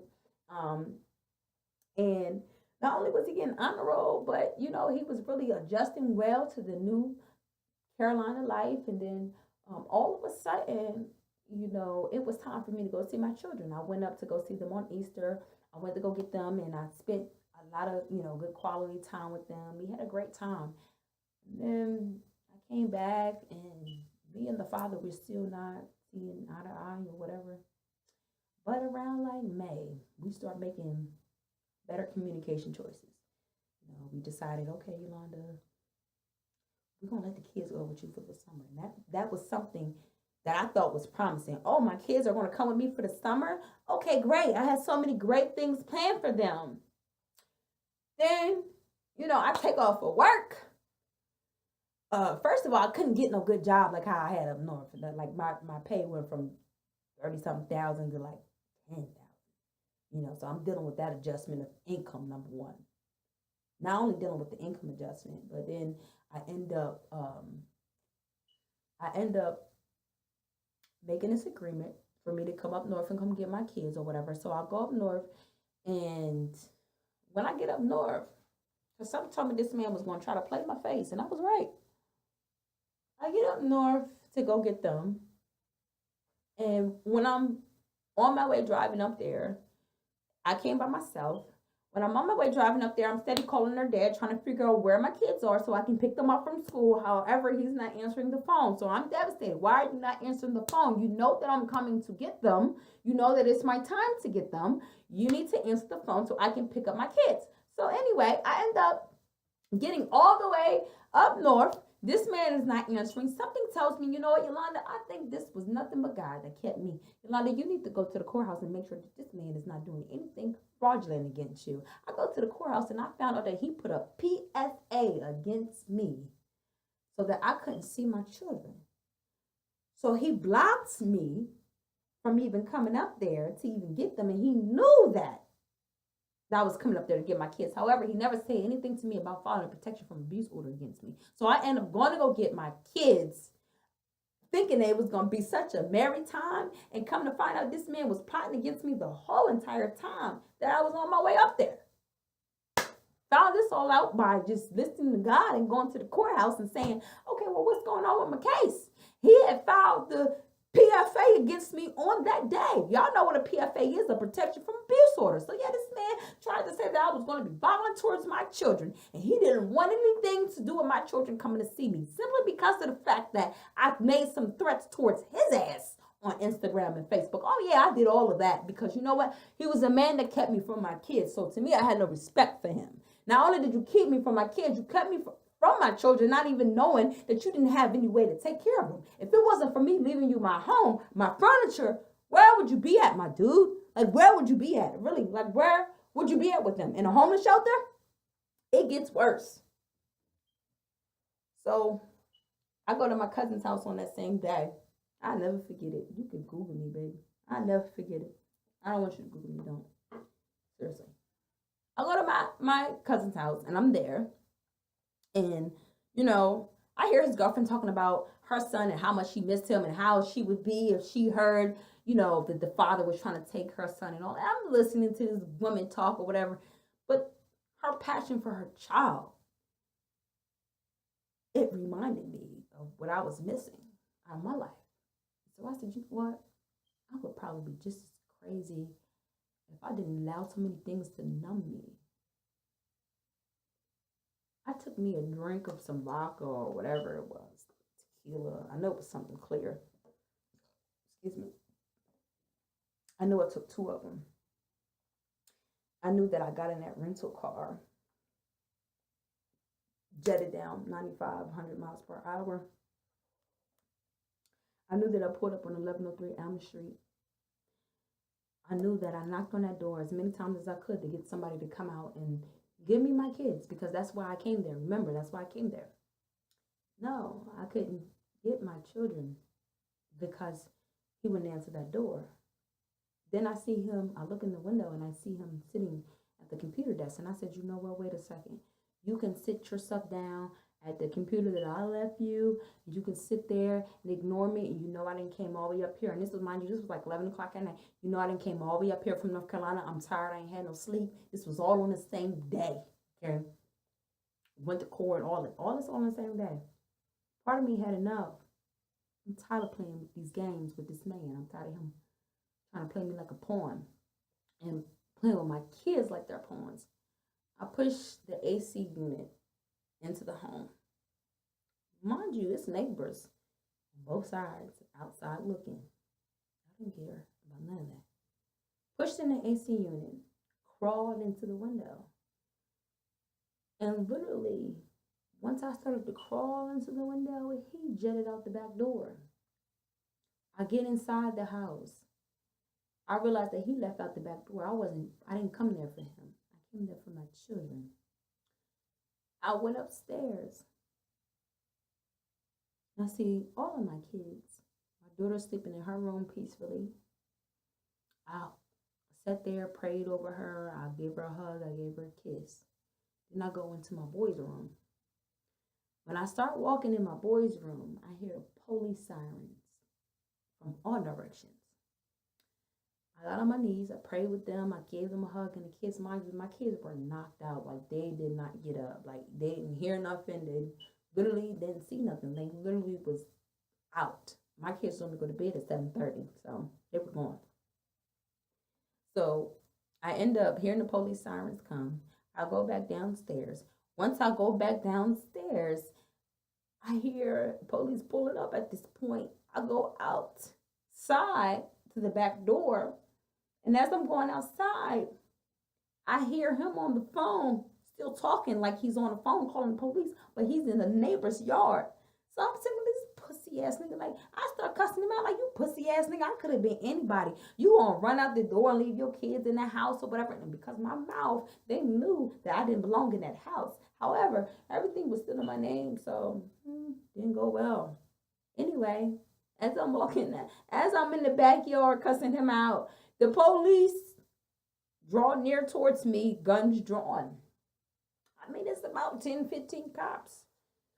Like, literally, I almost died that day. I almost lost my life. I had one officer telling me, ma'am, put your hands up and stand still. Don't move. If you move, I'm going to shoot you. Then I had another officer talking about something. You need to come here right now. Get over here to this fence. Then the same officer who told me not to move told me, if you move again, I'm going to shoot you. So 15 guns on me, several officers. They took me out of that scene with cuffs around me. They took me out of that scene with this man telling them that I had a laser beam gun, that I threatened to kill him, that he's seen a red dot on him. That's the reason why he ran for his life. I came in there with marijuana, which was not true. Anyway, your girl was locked up, put in jail, charged with first-degree burglary, charged with violation of a PFA order. And, while I was in there, I really lost it. I began to say things while I was sitting in the holding cell about how I knew how all the people like to deal with the wicked witch of the north is what I call her. And it was true. And guess what? At 9 o'clock in the morning, I was the first person seen. My, what you call that guy? The ones that do stuff for free. Yeah, him. He came in, he talked to me, he heard my story. I was supposed to have a $10,000 bail. First degree burglary, a felony. I wasn't supposed to walk nowhere out of that jail. Anyway, for you even violating a protection from abuse order, a PFA order, that's an automatic 2-3 days in jail. I walked out the next morning, no bail, no nothing. Then, during the midst of me walking out, that's what God did. He came back to me 3 months later and dropped all those charges against me. Because you know why? They seen through that. They seen that he set me up to come there. They seen that he basically manipulated the court system to make me look like I was the bad person. However, what he failed to realize is that house, those bills, all in my name. How can you break into a home that's technically still yours, is what they wanted to know. The electric was in my name. The lease was still under my name. So they dropped all charges. And they also seen how he told me to come to Delaware to come get my kids by text message. And then he decided, oh no, we're going to file a PFA against her. So you're talking about somebody that was charged with abuse, who was abusive towards me, who's now using the system to go ahead and manipulate the situation to keep me from my children. you know. When I was involved in my children's life, I was on the PTA of every school that they went to. I was heavily involved with them to the point where they were all honor roll students. I got proof. Like, so to say I'm a bad mom, kept my kids not dressed in Jordans and all the freshest brands, because number one, I couldn't afford it. Number two, Jordan ain't paying no bills for me, so why I'm gonna pay his bills? Huh? How about that? Okay. Yeah. Anyway, that. I wish my story ended right there, but it gets worse. Because then I received a phone call January 18th, 2017, and this was shortly after my kids had left my home for the winter break. Because, mind you, 2016, my three youngest kids were still living with their father. The father didn't want me to have anything to do with them, so I would have to come to Delaware to come see them. I went to get them for summer break, and my kids were like unruly heathens that I had to like bust their behinds to get them to get back in order. I mean, they came in here jumping on furniture, jumping off stuff, like cussing, just like they didn't have a mother. So I had to re-raise my kids in the summer of 2017. 16. So, had to get them back to rules and regulations, because daddy just let them do anything. So anyway, end up having them, retrained and, basically be my normal children that I've always known. And they ended up going back with him in September. They stayed there with him for the school year. Then they came back with me in December. And they stayed with me for winter break. That's basically what it was. Easter break, summer break, winter break. Mommy was there. Mommy did whatever she had to do to bring her children down, or if I had to come up there with them, whatever it was that needed to be done so I wouldn't go to jail again. That's what I did. So anyway, during this so-called winter break time or whatever, I end up letting, my pride just drop or whatever, let them go back home with him, even though God and something else was telling me, don't let your kids go back there. And I was right, because on January 18th, I got a phone call saying that, you know what, Yolanda, I'm going to need you to come get your kids because I'm getting evicted. Getting evicted from where? Where are you getting evicted from? Oh, I'm getting evicted from my house, our house, the house that's in my name. Wait a second, the house that I left you? Hold on, how did you get evicted, bro? Like, I don't understand that, bro. Like, what's going on with you? Come to find out, Mr. Corbin ain't paid 5 months of his rent. 5 months. I had to leave that house by February 3rd. You know what happened on February 3rd? My son turned another year older. He turned 7. So anyway, when I found all this out, some said, you know what, Yolanda, go get your kids. So I went to go get my kids, and for whatever reason, I brought this idiot back with me. Any woman in her mind who believes it's okay to go back to somebody who's abused them is an abused woman. Because to manipulate that situation where you have had somebody, do the best that they can to keep the kids from you that you birthed, you forget about it, then you go get the bastard that did this to you, and you move them in with your children. Now, if I had a therapist going or some kind of support system, I probably wouldn't have made that dumb decision. That was the dumbest decision that I made. You know why? I brought him here with me, and literally 1 week after him being here, that's what he did. Went through my phone. Because me and him wasn't together, mind you. He was really only supposed to be coming and help me get the kids transition into the new school situation. And then he was supposed to leave after that. He was only supposed to be there for 1 week. However, this man overstayed his welcome. After that 1 week mark, that's what he did. He went through my phone. He found some text messages in there because, mind you, me and him was separated. I wasn't dealing with this man. Me and him, 2 different states. I was alone. I was separated. Yo was doing her. That's how that worked. So, yeah, bruh. Like, what you talking about, bruh? Like, this is what's going to happen. What's going to happen is, I'm going to go ahead and do me, boo-boo. And you need to be a guest and respect some things. But my phone ended up getting locked out of. So I had to go and do all these things to get my phone back, which was a devastation. Everybody knows how, You take somebody's phone from them, that's like everything. Anyway, me and him was separated. Still, we were living together, but we were separated. We ended up having several arguments or whatever. However, it wasn't like the bad arguments up on Elm Street, because I think he changed a lot in a way where he knew not to argue with me for toe to toe, blow to blow. And what ended up happening was he ended up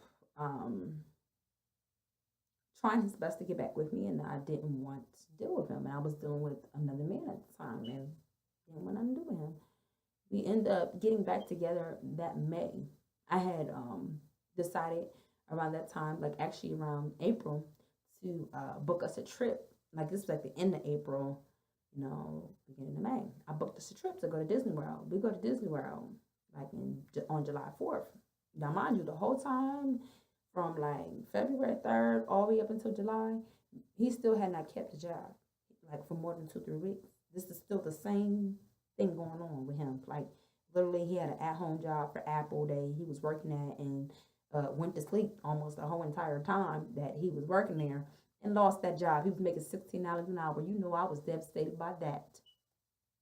However, my dumb self, who believes in the hope of love and marriage, still decided to stay with him and booked this trip for us to go to Disney World, thinking it was going to help us get better. Spent all my last little bit of coins to do so. Paid for everybody to come. Even brought my mama along. Like, listen, I'm gonna pay for you to go too, Linda. So anyway, we end up leaving. We drove down there or whatever. But however, Mr. Corbin didn't have no money with him. Now, this is something that is movie worthy. Okay. Have you ever heard of anybody going to Disney World on a family trip? A man that is 34, 35 years old and don't have $2.50 in his pocket. I've never in my life experienced something so trifling, and yet I was by his side riding out with him, and yet I went along with the trip, and yet brought him with me. And he freaking fussed and argued with me and my mama almost the whole entire trip. It was devastating. It was horrible. Very, very horrible. But not only did that happen, me and him got into a very serious fight, and I whooped his behind. And, because I was pissed. It was like, how are you going to complain about anything? And you on my dime, in my time. Like, dude, no, it don't work like that. I'm leaving a lot of stuff out of this very important story. But me and him got into a fight that day.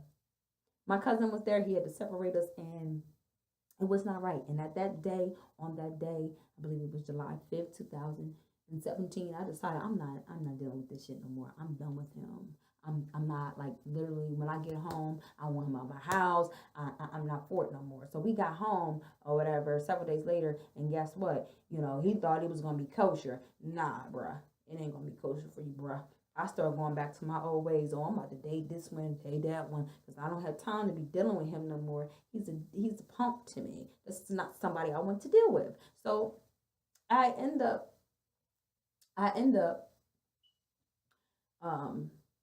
doing the best that I can to get separated from him. I called the cops several times, and they were like, ma'am, he's been there more than 30 days. There's no way that you can really just put him out. You have to go to the court system, get an eviction. However, how am I supposed to get an eviction if I don't have any money to do so? I just spend all this money at Disney World. Like, I don't have any money for that. Like, I'm barely surviving. Like, come on now. I came from making money up north to come into this place, and I'm making barely $10,000 a year. So, yeah, I have no money for that. You know what I'm saying? To pay for eviction. I don't have money for that. I just want him to leave. They wouldn't allow this man to leave my property. Even though they seen that he was domestically abusive towards me, he did things to me that he should have never done. They wouldn't allow him to leave. So, okay, this is what we got to deal with. Then August 11, 2017 came, and I'm in my house after my children had got done eating their food and their dinner. I'm in my house on my phone, out of my business, texting Tyrone. Next thing you know, my phone is snatched from behind me. What in the devil's name? Who's paying this bill to snatch my phone? So, of course, I go figure out, like, okay, like, what's your problem, dude? Oh, I don't work this hard shift, and you got me coming home and ain't nothing to eat. And then on top of that, you texting some other nigga? Like, are you out your effing mind? Bruh would not give me back my phone. That was the wrong thing for you to do. That was number one. I guess this is where acrimony, the personality borderline disorder, I guess, comes in at, because Mr. Corbin not only took my phone, he put up in the air like this. And mind you, this dude's like 6'1", 6'2". I tried to get it back from him. It wasn't working. So guess what I did? Oh, you're not going to give me my stuff back? You ain't going to give me my... You ain't going to give it back to me? Oh, really? Think I'm going to sit here and fight with you? I need to call the police to get you out of my house. I think you need to give me my damn phone. How about that? Oh, he wasn't giving it back to me. Oh, so you know what I did? I took the nearest vase, which was pretty thick and from IKEA, and I missed my vase, and I threw it at him. And it cracked on his arm, and he bled out a lot, a whole hell of a lot. And that didn't stop him. He still wouldn't give me back my phone. So guess what? I got another. Oh, I'm going to just pick up anything I can next to me. And then he got stabbed with that. Twice. And guess what happened? Oh, y'all should know what happened. I went to jail. That's what happened. He called the police on me and I went to jail. That's what happened. So I go to jail. And this was during the time that I had got me a good job with a real estate company. I was making about $16 an hour. I was back at that level like I was in Delaware. You couldn't tell me nothing. I thought I was doing something. Lost my job because that man came and served me custody papers literally a week later at my job in front of the boss lady or whatever. So yeah, she fired me. She didn't want nothing to do with that, and I couldn't stand that completely. Lost my job. Spent 2 days in jail. You know what I'm saying? Got charged with it. You know what I'm saying? Like, up there I go with another case, another charge, another mugshot. Ever since that happened, August 11, 2017, I've been struggling. And this is why I'm at the place that I'm at now, you know, telling my business. Because not only did that happen, I was charged. Nobody wanted to hire me. He also, you know, requested that he take over my house, which he was given temporary residence of my home. He had me evicted out of my house when he went to go file custody. He was not trying to give me my car. He actually used my car to go file these PFA papers, and it was granted to him by this judge. And she allowed him to move into my home and keep my home as his residence, and I was evicted. And when she allowed that to happen, Yola said, no, we ain't doing that. I got my phone. I called up Duke Energy. I called up Charlotte Water Department. Hello? I'm going to need you to disconnect the water and the electric at my residence as soon as possible. Thank you very much. Everything was shut down. Disconnect the water, disconnect the electric. Basically, my kids were still in the home when it happened. You know, however, Mr. Corbin had some type of income coming in. He had a check on that day. He didn't get the electric or the water switched back into his name because he couldn't. He had nothing to do with my residence. His name wasn't on the lease. You can't just get electric and water in your name and you're not on the lease. It don't work like that. Mind you, he was a guest in this new home that I created for me and my children. So yeah, it wasn't happening. And what ended up happening is this nigga used that against me, and he went to the courts and he said, well, she abandoned her kids. Like, she turned the water off, she turned the electric off, and he was granted the temporary custody because of the fact that I decided, no, you wasn't going to take over my residence by this judge. I mean, you know, you wasn't going to take over my residence, but the judge is the one who granted him this custody. However, because I cut that water off, I cut that electric off, homeboy moved out eventually. And then eventually when he moved out, I ended up moving back in after he left my house because I definitely changed some locks on the door and everything. So I moved back into my residence. And when I moved back into my residence, I was under the impression that, you know, things were going to be different for me. My mama, she ended up moving in. She ended up, you know, trying to help support me. However, she was trying to live off me scotch-free, not helping me with rent or anything. Like, so I'm taking care of her and my other son. And this is what happened to me before. Like, just taking care of folks or whatever. I forgot to mention that my brother, like, killed himself in 2013. But we're not going to go there because that is a very sad moment in my life. However, I mentioned that to say because I had been through so much stuff that I was feeling like how my brother was feeling. I wanted to take my life because it was just way too much. However, I fought and I kept going because I knew that my kids needed me. So I didn't give up and I kept doing what I needed to do to make sure that my home was maintained. However, during this PFA, or not the PFA, but with this order that this judge implemented, I can only see my kids once a week on supervised visits in a armed facility, like it was a jail. You know what I mean? So 3 months of me not being able to see my kids and spend time with them, and only seeing them on Saturdays for 1 hour at a time in a supervised facility. You can't even imagine how devastated and ill-willed it was, and it was all because of the incident that happened between me and him, and because I cut off the water and electric. She found that to be like I'm an abusive parent or abusive person. You know, October 13th came. You know, this man didn't show up for court. My charges were dismissed against me for the simple assault or whatever it is that they charged me. That was dismissed. However, the PFA of me not being able to see my kids, all of that was still in place. You know, we had to come back to court on December 1st. Now, mind you, that full 3 months, I'm going through hell every day. Every day I'm crying. Every day I'm sad. Every day I miss my kids. It was just a lot, you know, and couldn't really get no good job. It was just too much. What ended up happening was December 1st came. December 1st, 2017 came. This man didn't show up for court. He had been living in the shelter the whole time and in different places with other people. He had nowhere for my kids to go. Like, he never got himself together to get a home for them. So, because he never got himself together to get a home for them, and he didn't show up for court on December 1st, and it was presented to the judge, like, first of all, you let him go. You let the judge let my kids live with somebody who didn't have a home in the first place. Like, she literally heard him say, I'll live in a shelter. And she decided that, you know what, Miss Corbin, even though you got a house and you got a car you never had a history of abuse before towards your children, you're not fit to be a parent to them at this point. So we're going to give custody to him. Even though she knew that he had nowhere to go, she allowed 3 kids to live in a shelter for 3 months. 3 months, amigos. 3 months. My kids lived in a shelter and lived in with Miss Brittany and all her 10 kids or whatever. So they had to experience a little bit of my childhood, which was not something that I ever wanted for them. So, yeah, we get to this point. We get to this point now where she finally realizes that maybe that was not the smartest decision, and she decides to give me back custody of my kids. So from December 1st, 2017, all the way up until, we'll say, March the 14th, 2018, I had my children.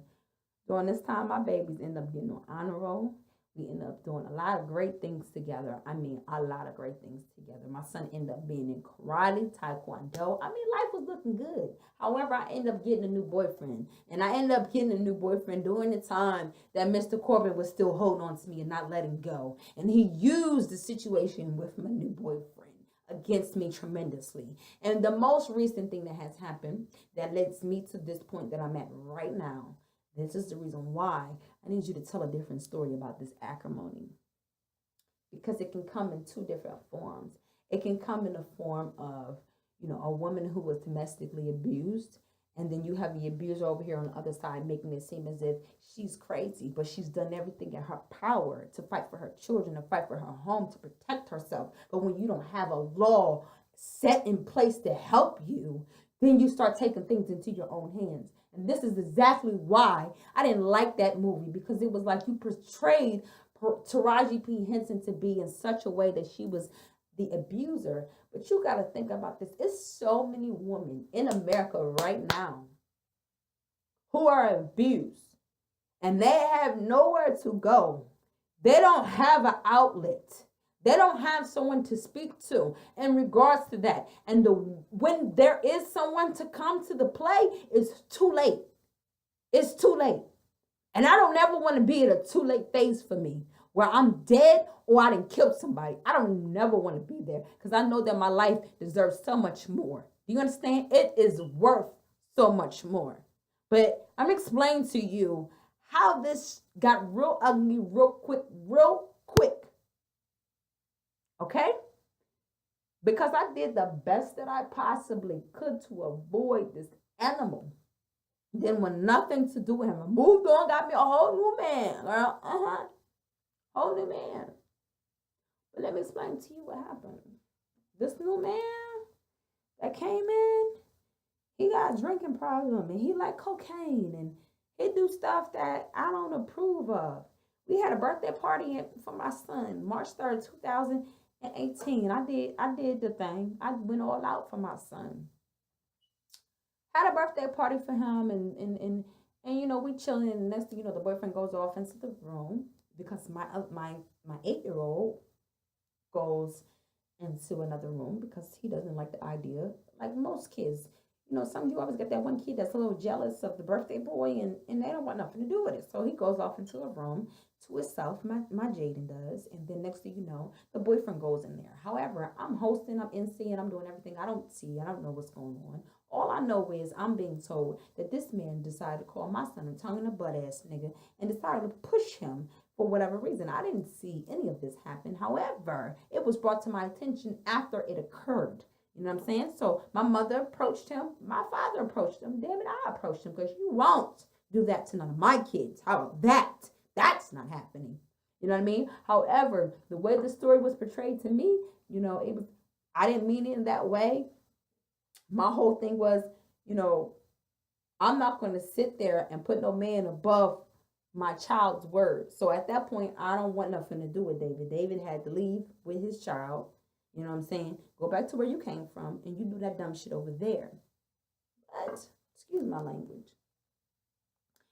The part that really devastated me was the fact that my mother was the one who went and told Mr. Lincoln what happened. Mr. Lincoln took that information. He called DFS on me. DFS wanted to talk to me about what happened. I wasn't willing to speak to DFS in regards to what happened until they gave me a letter stating what happened with the last case that I had where they, you know, went and told my oldest son's father that he was in a protective abuse order and I wasn't allowed around him. And, you know, with that incident that happened, with that social worker telling my oldest father that information, I end up having to get sheriffs involved and the courts involved to remove my son out of that home because this caseworker lied and said that he was in a PFA order and he wasn't. So because that happened with that social worker, I didn't want nothing to do with social services until they gave me the proper notices letting me know that that case was closed, which they did today. They finally gave it to me in this, April 13th, 2018. That case occurred in September of last year when the whole stabbing incident happened or whatever with him. That's when he filed the PFA. Anyway. So once all of that has happened and occurred or whatever, you know, DFS decided for whatever reason to go to my kids' school and they interviewed them. I guess, I don't know what happened after that. I just know that this DFS worker who, you know, they don't have anything to do with custody. They made a suggestion to the father that he should not bring them back home and he took them to New York. And guess what? I haven't seen my kids since. That was March 13th. It is now April 13th. It's been 1 month.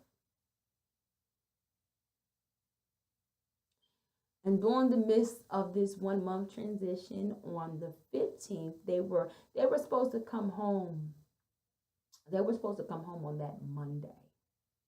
My kids didn't come home. I started a new job. I'm at my job, and I get a phone call from the school. And it's the principal telling me to come get Nakeem because the school bus had broken down. And mind you, these school buses have been breaking down for quite some time now. So, you know, I'm like, okay, ma'am, well, listen, I'm at work. Is it possible that you can get some type of different transportation for him and have him dropped off at his aftercare lady's house? No, none of that happens.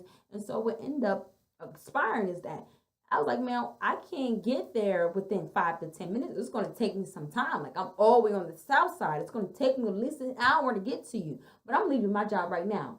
You know what I'm saying? Well, you know what, Miss Corbin, the dad is here. If you don't want to bring your stuff here within the next 5 to 10 minutes, then we'll just go ahead and let him go with His stepdad. No, ma'am, you're not finna let my son go with no stepdad who can't even bring my other 3 children home. No, that's not happening. I will be there as soon as possible. I turned a 1-hour trip into 20 minutes. I was there. When I pulled up on the scene, my son was sitting in the back of a police car, in the back of a police car. And yet this woman was sitting in the building. In the building, just minding her business. You know what I'm saying? And she let my son go in the back of a cop car because she was too lazy to sit there and just sit with him for like 15 minutes. I was on my way. So yeah, acrimony starting now. Oh, not only did I leave my job that I just got, but I got fired from that job that same time because they needed me to be there till 5. It's only about 3:30, 3:45, and I'm still doing what?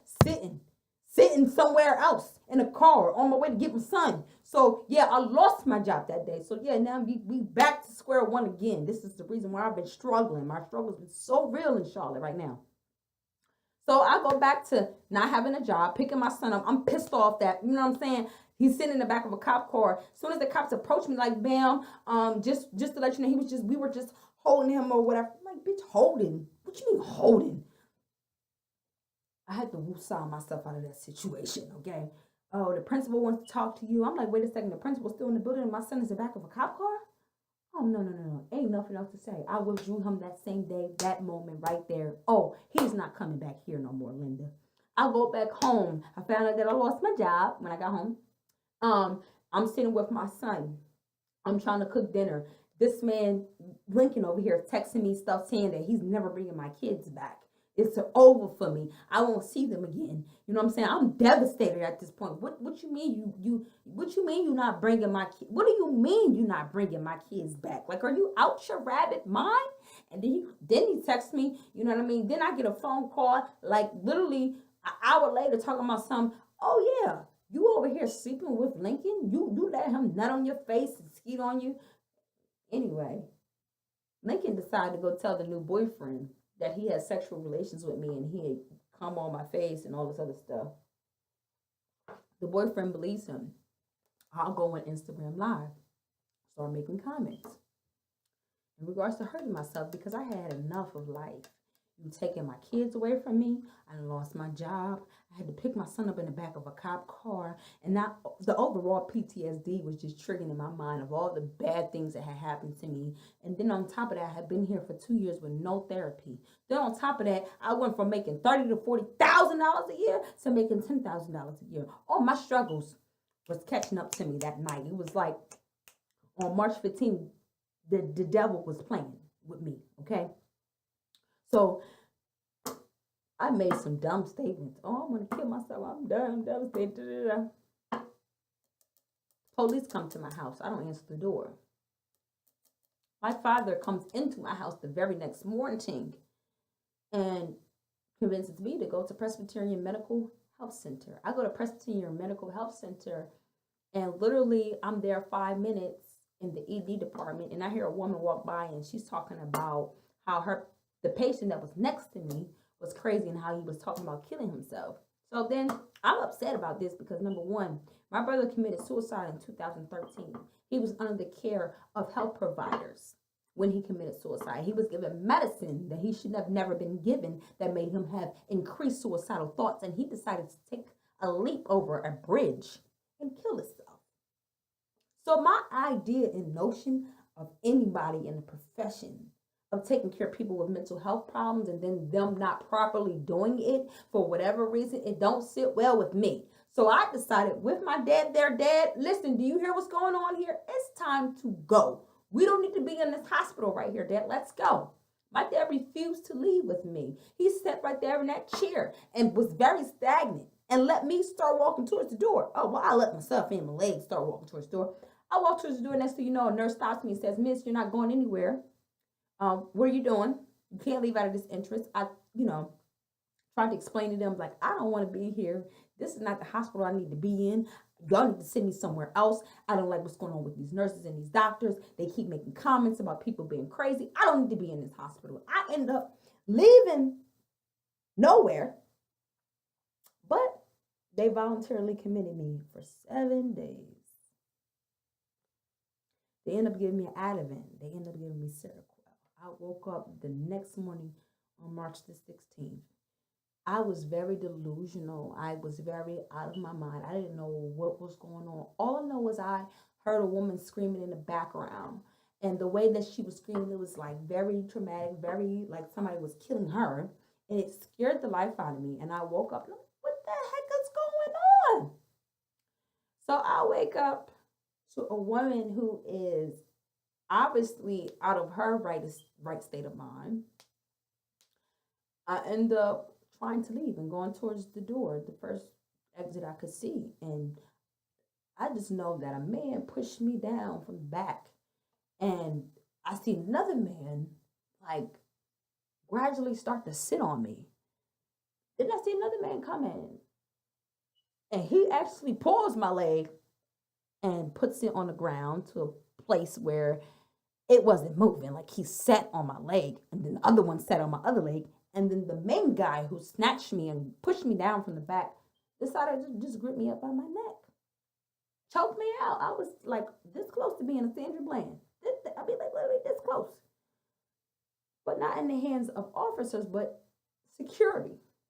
In the mental health ward and Presbyterian Hospital, they said this is one of the best mental health facilities ever. That's what I went through. And when I tell you that I was attacked to the point where the nurses had to actually get up and say, you know what, please let her go. Like, get off of her. Like, you don't need to choke her out like that. Let her go. And they end up letting me go or whatever. And I was thrown into a cell. I was in there for about like 5 minutes. Then they finally let me out or whatever. And the whole time that I was there like a total of 7 days. You know, on like the second day, I had a nurse, like, well, really, she was a doctor. She came there, she asked me 3 questions, and then she left. That was their consideration of an evaluation, of a psych evaluation on top of that. She gave me a diagnosis based off of her talking to me for 5 minutes. Not only did that happen, I end up staying in there for 7 days. And when I stayed in there for those 7 days, like when I tell you, on the 6th day, I lost custody of my children to the same judge who decided to allow my kids to live in a shelter. So she gave Lincoln custody of my children, knowing that he had nowhere to live. And I haven't seen my kids since. And this is why I'm at an acrimony part of my life. Because I'm trying my hardest not to be a Taraji P. Henson and go hurt somebody. I'm trying to do the right thing. But what happens when you don't have a life set up like Miss Henson, where you had a home where your mother left you money and, you know, you have the ability to hire a legal team? What if you're in a situation where not only you don't have the money, but you have kids with this person and they're doing the best that they can to keep you from your children, and you've been an adequate mother, you've been serving the community, you've been doing the best thing that you can do for them? You know what I'm saying? Like, I'm not the best mother, I could be better, and I'm working on that, being God, working on that. But I'm at a place now where, you know, I see nothing but red. I see nothing but a means of trying to get myself out of this situation. I've called around to several lawyers today and yesterday and days before. All of them want money. All of them want you to put down some money to help them. You know, I've talked to my family and they say, Yolanda, you need a lawyer. You need a lawyer. You need a lawyer. None of them help. None of them, you know, have any money to give me. Well, they do have money, but they choose not to. My mother, she probably doesn't, but my dad and my stepmom alone, they make over 6 figures a year. You know what I'm saying? Not like they're broke. You know, the idea of me even going to the hospital came from my stepmother telling my father to take me to the hospital. And since then, I've been upset with them since, because, You know, not only did you take me to a hospital and you dropped me off and you didn't care to follow up with my kids to see, if I had to go to court or none of that. You didn't care to take care of them or offer your help or support in any kind of way, but you dropped me off into a mental ward. Then you tell me, oh yeah, you need to go ahead and get a lawyer. Oh, you need to do this, you need to do that. But no one is there to actually give free legal aid. That's number one. They're not going to do that. Then you don't have any money to come up to get a lawyer to do that. And then on top of that, this animal decided to take my children out of the state of North Carolina and move to New Jersey.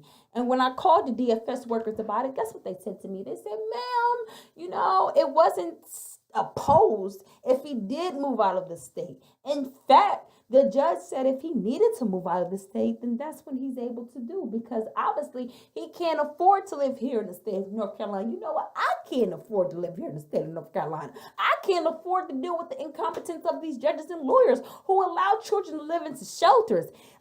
People wonder why women get to a breaking and snapping point. Your system is failing women like me every day. I was the victim of abuse first, but then it got manipulated to make him look like the victim of the abuse, to make him look like he was the wrong one. And then they say, Yolanda, well, you got this personality borderline disorder. Yeah, I got it, but where's my checks to help me get a lawyer? You claiming that I'm crazy. You claim that I have PTSD, which that is very true. I do have nightmares and I do have flashbacks of bad things that have happened to me. I do. But that does not define me as a person. It does not make me not be a good mother. I'm still, raising my kids. People with disabilities still are able to raise their children the way that they are raising them. But I just want you to understand that when you put these labels on women, when you put these inklings and you make it a part of their life, when you intricate it a part of their life, know what you're talking about.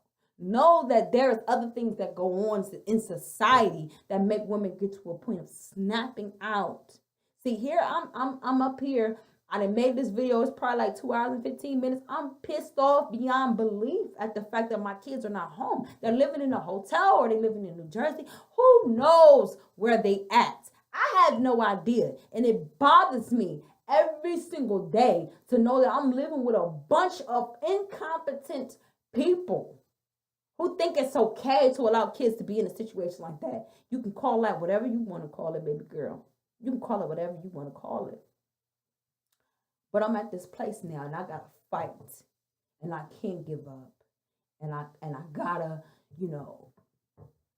do things to keep me entertained. And that's why I wanted to go see this movie. And this is why I want to give my side of the story, because I felt like, when they gave her that diagnosis and when she was telling her story in regards to how the man couldn't keep a job and, how she had to go through so many things. However, the difference was I had kids by this man. So, trust me, as much as I want to go ahead and walk away from the situation, I can't, Do you think I want him? Hell no. Not ever. I think that he's caused so much devastation and pain to me and my children. I wouldn't care what happened to his life. I don't care if his pulse stopped today or tomorrow. Just let me get my kids back. But I want you to see and understand that there is something very sinister that is going on in this world when it comes to issues of mental health not being treated right, as far as in these facilities.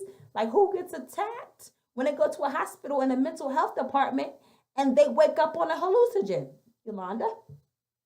And not just Yolanda, 3 other females that got attacked in that hospital as well, that I've seen,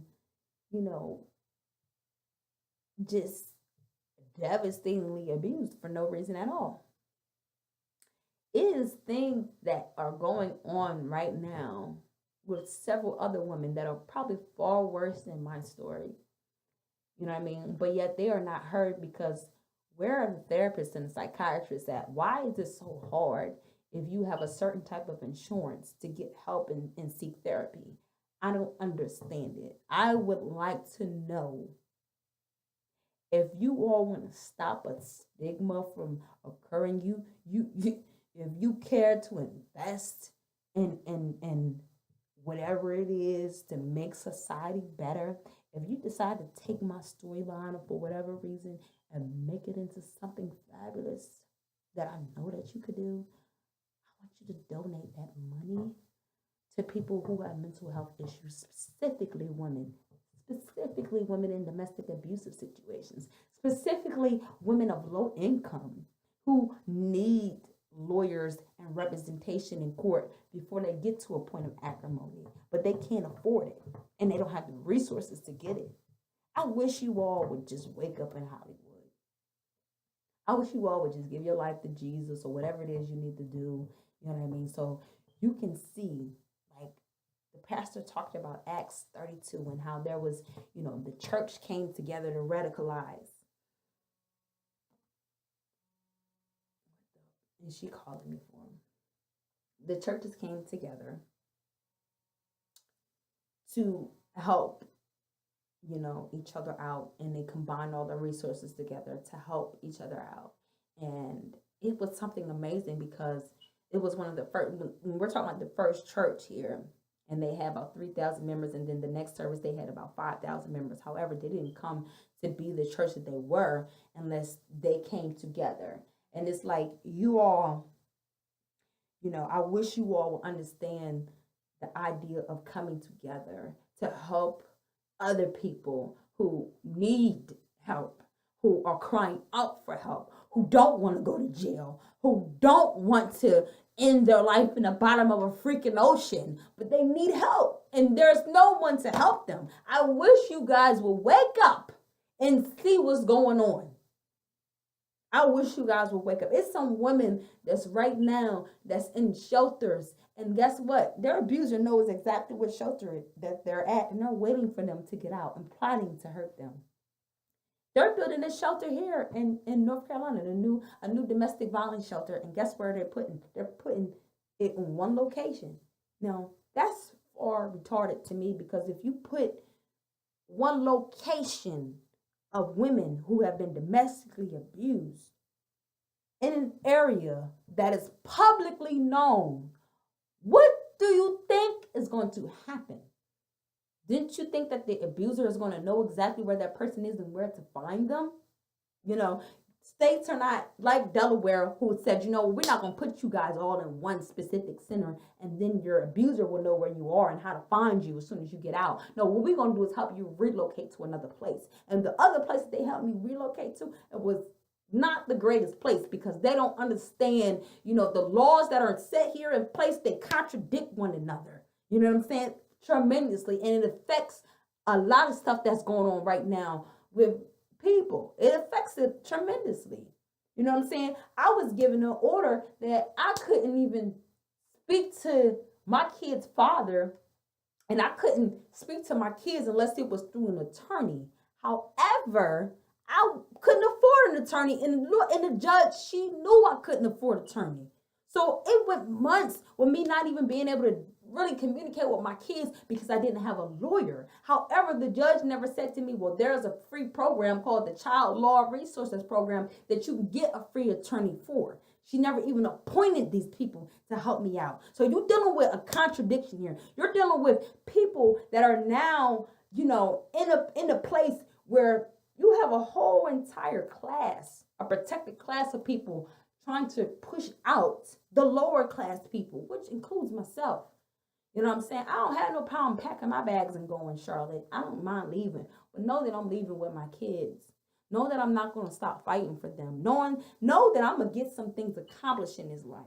God kept me for a reason. If you watch this video and you listen, to me, you will know that I'm not the only person with this kind of story. There's a lot of women that are dealing with these emotional issues and life issues. But they feel alone, neglected, like they have nobody there for them. And that's basically what I've been feeling like. Call it borderline personality disorder. Call it what you want to call it, boo. It don't matter to me. I'm not defined by none of your labels. I just know that I'm in a backwards society, and I'm trying to do the best that I can to not kill somebody. I'm trying. But it's like, I ain't no killer, but don't push me. Don't push me. Don't ever push me. Like, you already got me at the ledge. Push me one more time. It's over. And I'm not going to see no rationality, and I'm not ever trying to get to that point. However, it just is like, right now, I can't get a lawyer. I can't get anybody to help me with my situation. In fact, they probably all think I'm crazy. And that's like, I don't care what your opinion is. I know what I do for mine. I know that I carry them and they belong to me. But what I don't know is how a judge, how anybody else can see through this mess and look at me as if I'm the person who's the abuser. Like, make me public Tyler Perry. Make me public TD Jakes. Whoever this is for.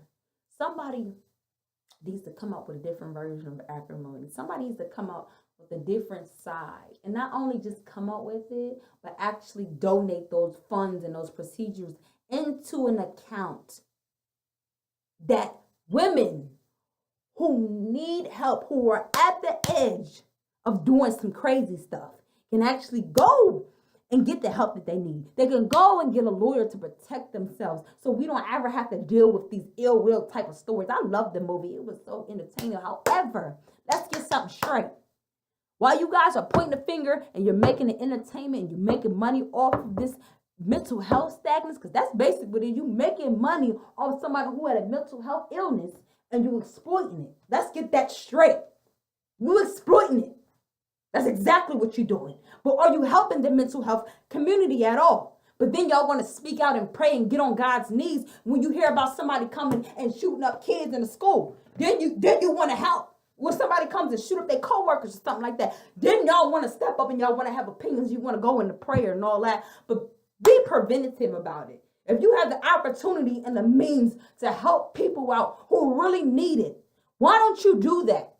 Why don't you try that? Why don't you stop trying to make a top dollar off of it and keeping it to yourself?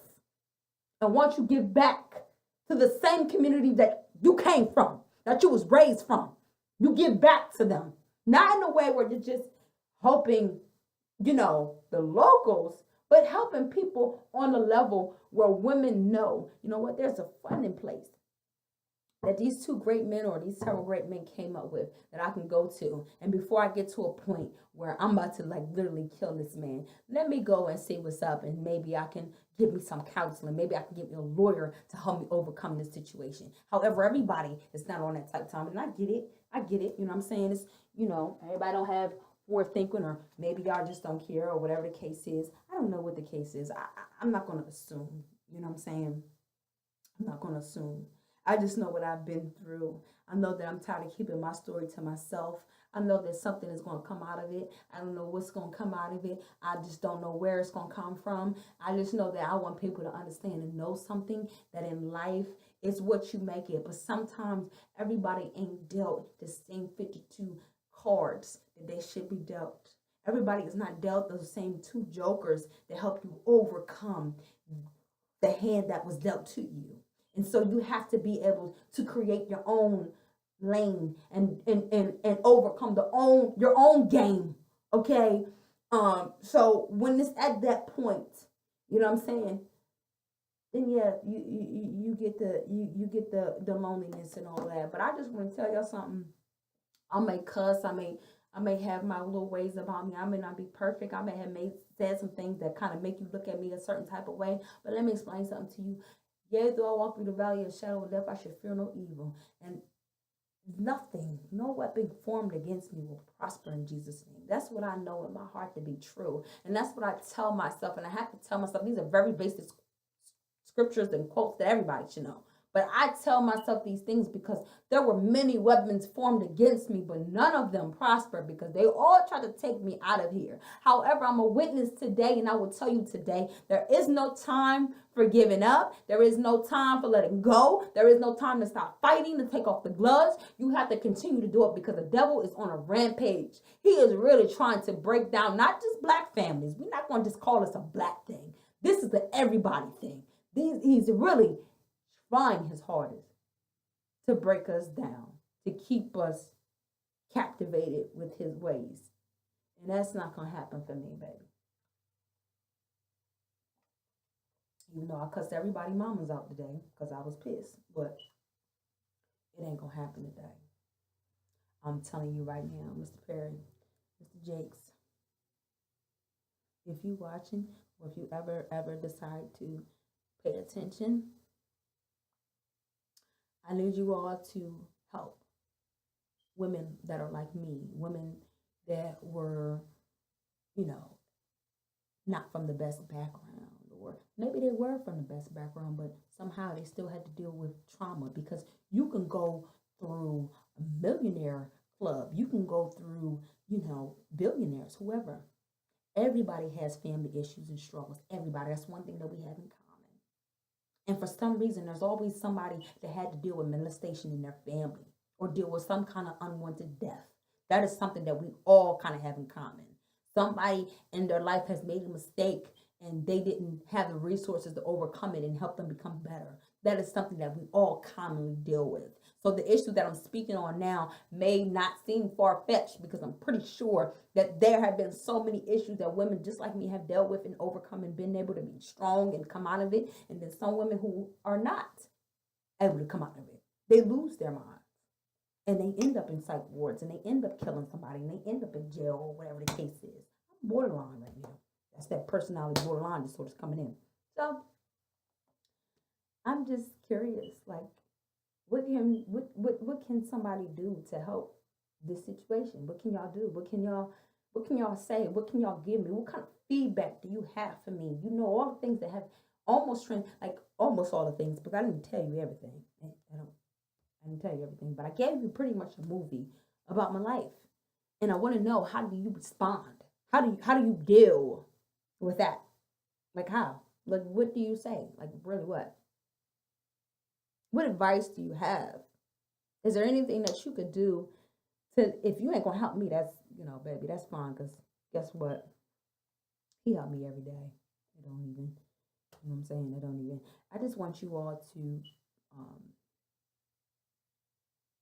if you decide not to help me, I just want to know if it's possible you could ever in your life think about maybe helping those besides me in need, that may need access to resources that is so hard to get access to. Like, you know, I've done the best that I could. I've reached out to people. I've called lawyers. I've begged and pleaded with them. Can you please help me out? It's like, nobody. So I've talked enough.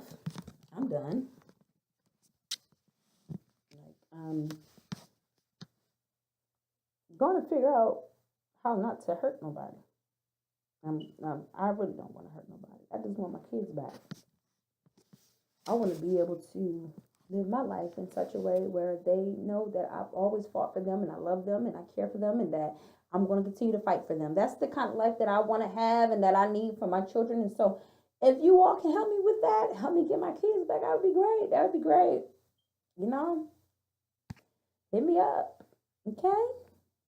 You guys be blessed. You continue to keep entertaining the world. And, you know, that's from Mr. Perry, not Mr. Jinx, but continue to entertain the world, because that's something that you're so good at. I'm not going to lie to you. You're excellent at it.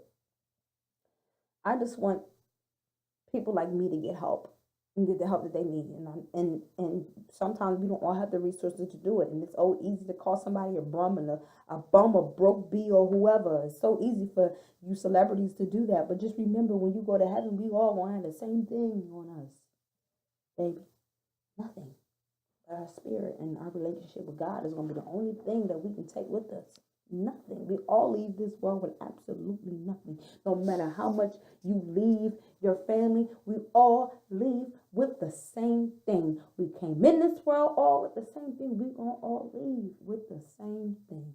And my daddy used to tell me, you can either come in this world and be an influence, an impact, and you can, you know, leave out of a door, vertical or horizontal. Which direction are you going to leave in? Which impact are you going to have? And I'm tired of having an impact where I'm keeping all of these things in and it's about me. I want somebody else to hear my story. I want them to know not to give up. I want them to know that it's going to be okay. Brighter days are ahead. I want them to know that there is a source available for them that's greater than any money that can be brought, and that's Jesus. Like, he really has kept me. No matter what my mouth says, I know how he walks for me and how he loves me. And I wish that it was somebody who's going through this right now, who may have thoughts of giving up or whatever. I wish somebody could listen to me and hear me and just hold on to my voice and understand that when you hold on to my voice, look to God, look to Jesus, and know that he is always there. He will never leave you nor forsake you. He will never let you go. He is like there. He hears you. He's like literally wiping off your tears, fighting demons, and opening doors at the same time. Like, trust me, he is real. He's real. Like, real. But y'all hit me up. Let me know. I don't know. Let me know what you think. But then again, I don't care about what you think. Just be your best you. Okay?